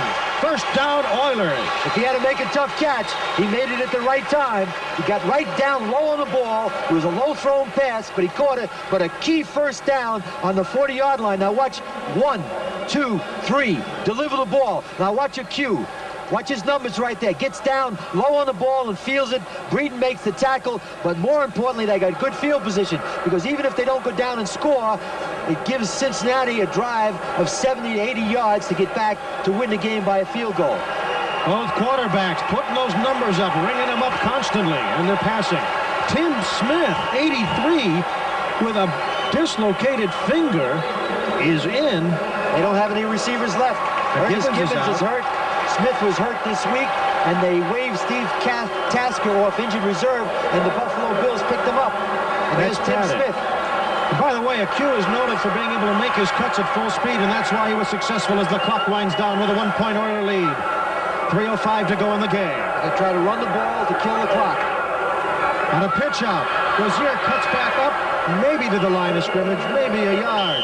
Bengals defense ready. They got to use their timeouts now. They have to use their timeouts. Oh, how tantalizingly close the Cincinnati Bengals had come after that fumble recovery on the Houston 36. It comes right down to it, Steve. On 3rd down, they had less than a yard to go for 1st down. Had they made that 3rd down and gotten the 1st down, would have taken the drama out of the 4th down play. That's Gary Huff, the quarterback coach, with the headset on next to Jerry Glanville, Oliver Luck, John Witkowski, the other quarterbacks, as Moon comes over to the sidelines. See what he's doing right now. If he throws on 2nd down and he throws an incompletion, that'll kill the clock. But on 3rd down, if you run the football, then the clock will keep going. Because what's happening now is Cincinnati is using those timeouts. So they're trying to do, if they don't score on a field goal or a touchdown, at least give Cincinnati the ball as far away as possible with no timeouts in their offense. But Cincinnati had a chance to win this football game after Ray Wallace fumbled. Sports reminder for you, next Saturday, the PBA Tour continues. NBC Sports will bring you the True Value Open from the Woodland Bowl in Indianapolis. The world's finest bowlers scheduled to compete, including Marshall Holman, Mark Roth, and reigning bowler of the year, Mike Albee. Be sure to tune in next Saturday at 2 Eastern and 2:30 Pacific for the PBA Tour. It's a November to remember on NBC Sports. And this is a Sunday to remember because this is a one-point game with 2:53 to go. Sam White has been fighting the clock all day long. Another key second down. I think they'll throw the ball, try to get another first down, or get up a good third down situation. McHugh and Hill, the wide receivers. Play action fake. Watch Hill. Big pressure. Dumps it up. Was he in the grasp? I think he was. No, they're calling it in the grass. That's right. That's right. Carl Zander had him. First sack of the day for either side. And it couldn't happen at a better time for Cincinnati because it stops the clock, and now the Oilers are looking at a third down and about 17 or 18. Watch as he rolls out. He's looking for Hill. Going to come off the block now. Carl Zander, 91, has him in the grass. Good play right there. Has him in the grass. It's not intentionally grounding. Good call by the referee. 3rd and 21 for the Oilers from their 28. 2:42 to go in the game. Oilers 29, Bengals 28. What you want to be careful of right now is to make sure that you focus upfield and don't throw the interception. Give Lee Johnson, who's had a great day, an opportunity to punt the ball and let the Oilers go and play defense with less than 3 minutes to go, with Cincinnati having 2 timeouts and a 2-minute warning. Cincinnati may have just called one. Here's the late games. Dallas 3-0 over the Los Angeles Raiders. In a game at Dallas, the Chargers having trouble beating Denver. Cincinnati called their second timeout. They have 1 left and the 2-minute warning. 49ers up on the Cardinals with Joe Montana back, leading the Cardinals 10-0. Giants and Eagles still scoreless in the first. Those are the late games. We're spilling way long. The only way this game could be a tie with this score right now would be if it was Canadian rules with a rouge. If you take a punt in the end zone, you get a point to the opposition. There's so many things happened in the first quarter. I can think now as you look at Lee Johnson, and if he ever had a big kick, he's going to have to give it to you right now. But in the first quarter, Cincinnati moved the ball very well. Was right down in there, maybe to score a possible touchdown. Certainly in chip shot field goal range. 2 times they ran reverses. They were thrown for losses, and they had key penalties in both those drives. And right now, they could be ahead as opposed to be fighting for their lives down 29-28. And the big key is that the Oilers held on after they fumbled the ball at their own 36. What do you think he'll go through right now? I think he's going to try to lay the ball off to some back coming out of the backfield so they can run the clock. Breach has missed 2 long field goals today, but he's one of the most consistent field goal kickers in the National Football League, Jim Breach. 2:42 left in the game. 3rd and 21 from the Oilers at their 28. On the shotgun. 3 wide receivers. Nickel defense. Going down the sideline. Drew Hill. He's got it.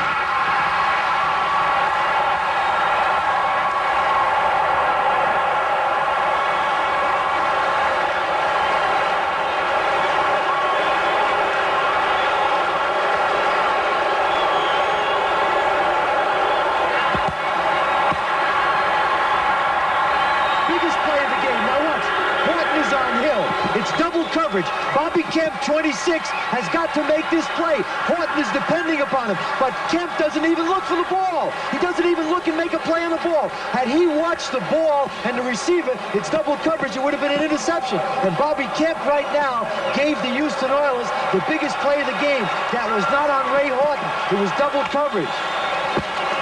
Bobby Kemp with his hands on his hips. It was double coverage, and he should have been over there to make the play. I don't know why he's shaking his head right now, because they had given Horton some help, because Drew Hill has hurt Ray Horton all day long. After that 45-yard pass, the Cincinnati Bengals used their last timeout.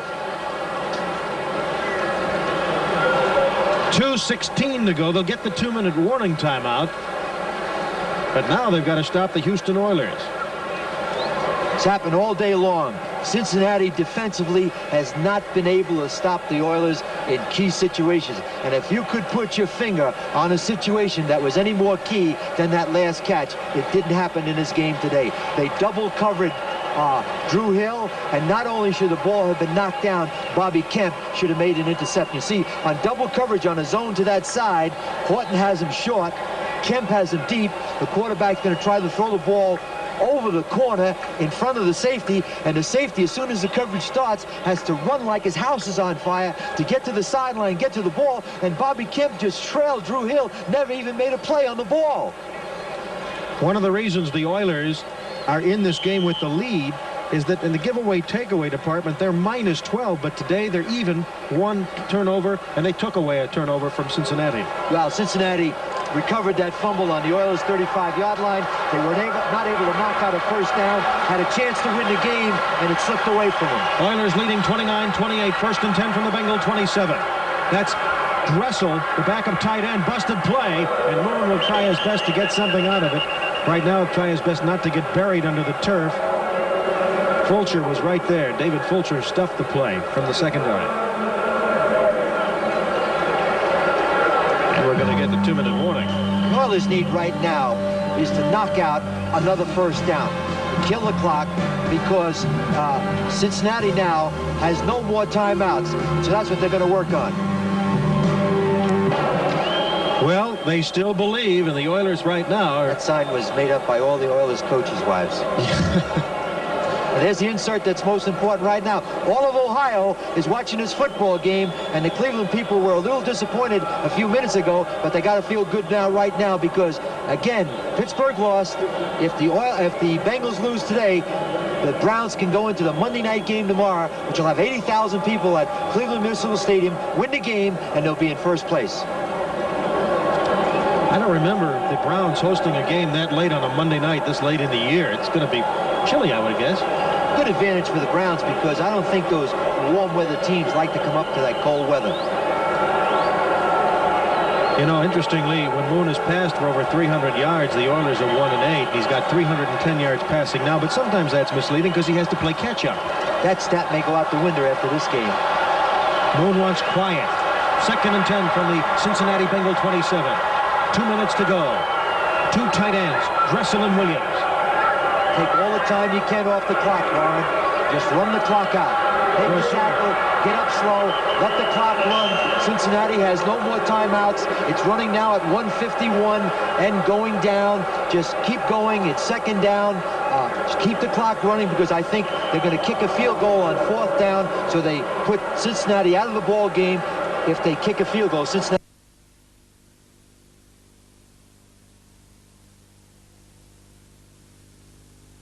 on the clock.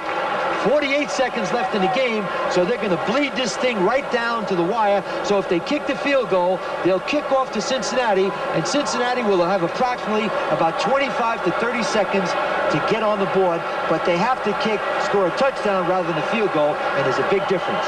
As you'll remember from the game at Riverfront, as the Oilers called timeout. Good job. They ran the clock right down to 1 second, 31 seconds on the clock. Now, if they kick the field goal, Cincinnati will have about 25 seconds.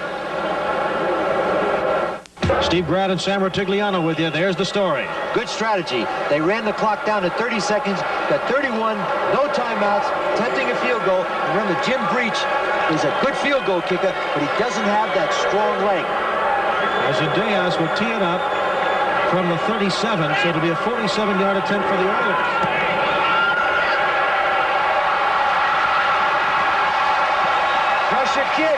Pressure kick. Now the Bengals have to score a touchdown. Big kick, because the Bengals don't have to move the ball as far. They kick a field goal to win the game. Now they have to score a touchdown, and there's 26 seconds left on the clock. Excellent play, and the big play in the drive was the catch by Drew Hill that gave him a first down. Watch Zendejas get down, hit the sweet spot, and watch the kicker. Up, and away. Get the hands up. Becomes an official. Big play, because now the Bengals have to score a touchdown as opposed to a field goal. Tony from Nevada Reno is hot today. Hasn't missed a field goal try. Early prior to the game in practice, he was wide right every time. He made a great adjustment. Now Cincinnati's got to throw the ball deep. They cannot complete a pass inbounds. If they complete a pass inbounds, the clock's going to keep running. If they do that twice, this ball game is history. They got to go deep, hopefully for a big catch or a pass interference call, and give Jim Breach a chance to kick a field goal anywhere between 50 and 55. I mean, Jim Breach can't win the game. They got to score a touchdown. Now, that field goal made it 32-28 Oilers, and it broke a string of 21 straight Cincinnati Bengal points.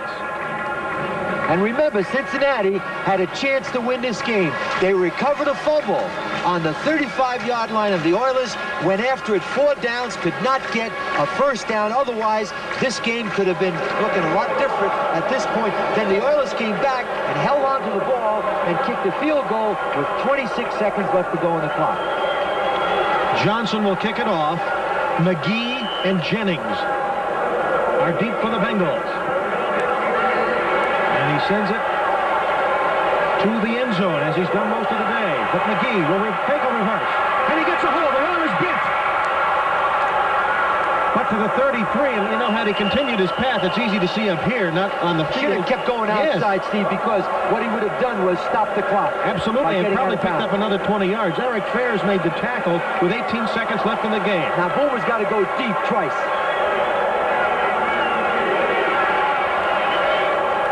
Biggest play of the game has to be the catch by Drew Hill. It was a 3rd down and 18. Watch Drew Hill refocus. They got Drew Hill double covered by Ray Horton. Now watch Bobby Kemp, 26, doesn't even look at the ball. Hill stops, makes a catch. That play right there probably won the game if Cincinnati's not able to score a touchdown. Esiason 11-11 in the second half. Here we go. 17 seconds to go in the game.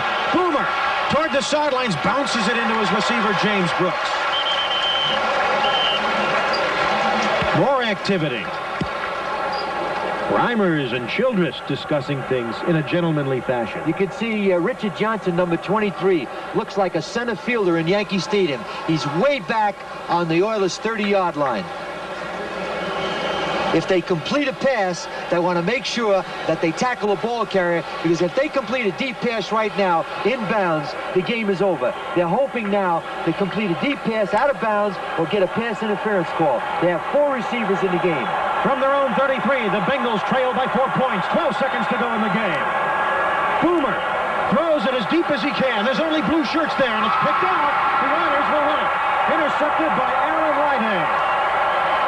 And this game is history. And the last game was 31-28 in favor of Cincinnati. Now it's going to be 32-28 in favor of the Oilers. 3 seconds left. And Jerry Glanville can smell that first victory since opening day. Right now, an albatross has been lifted off his back. Boomer's just trying for a pass interference call. Just trying to get a pass interference call or some kind of immaculate reception. He goes up. Now what he should do is don't run. Just go down. Just go down to the ground. Don't try to avoid a fumble at that point. Because I've seen that happen, Steve, where you get a fumble, the other team gets the ball. And we lost a game once as a result of that when I was an assistant coach with New England. On the Oiler 19, all they have to do is eat 3 seconds. And Houston will have a victory, a hard-fought Central Division battle over first place Cincinnati. That's it. And the Cleveland fans can take a deep breath. They host Miami tomorrow. Jerry Glanville coming across to shake hands with Sam Weich. 32-28 Cincinnati. And our Budweiser MVP, sponsored by Budweiser. Today, Warren Moon of the Oilers. Budweiser will make a contribution to the United Way on behalf of all our MVPs selected in today's game. The only passes that weren't complete were the ones that were dropped because Moon had the great touch today. Sam Weich's team made a great comeback, but it fell short. Well, there's a lot of plays in this game that could have decided it either way. But what you have to look at is the Ray Wallace fumble. Cincinnati took 4 shots at it. They couldn't do anything with it on Houston's 35-yard line. Houston came back with a 3rd down and 18 with Drew Hill for a big catch. Went in and kicked the field goal, which meant Cincinnati now had to score a touchdown. They only had 26 seconds left on the clock. For Sam Rutigliano, this is Steve Gratz saying so long from the Astrodome in Houston, where the final score again was 32-28, the Oilers over the Bengals. Now stay tuned for a recap for all the early games on NFL 86, coming up right after these messages.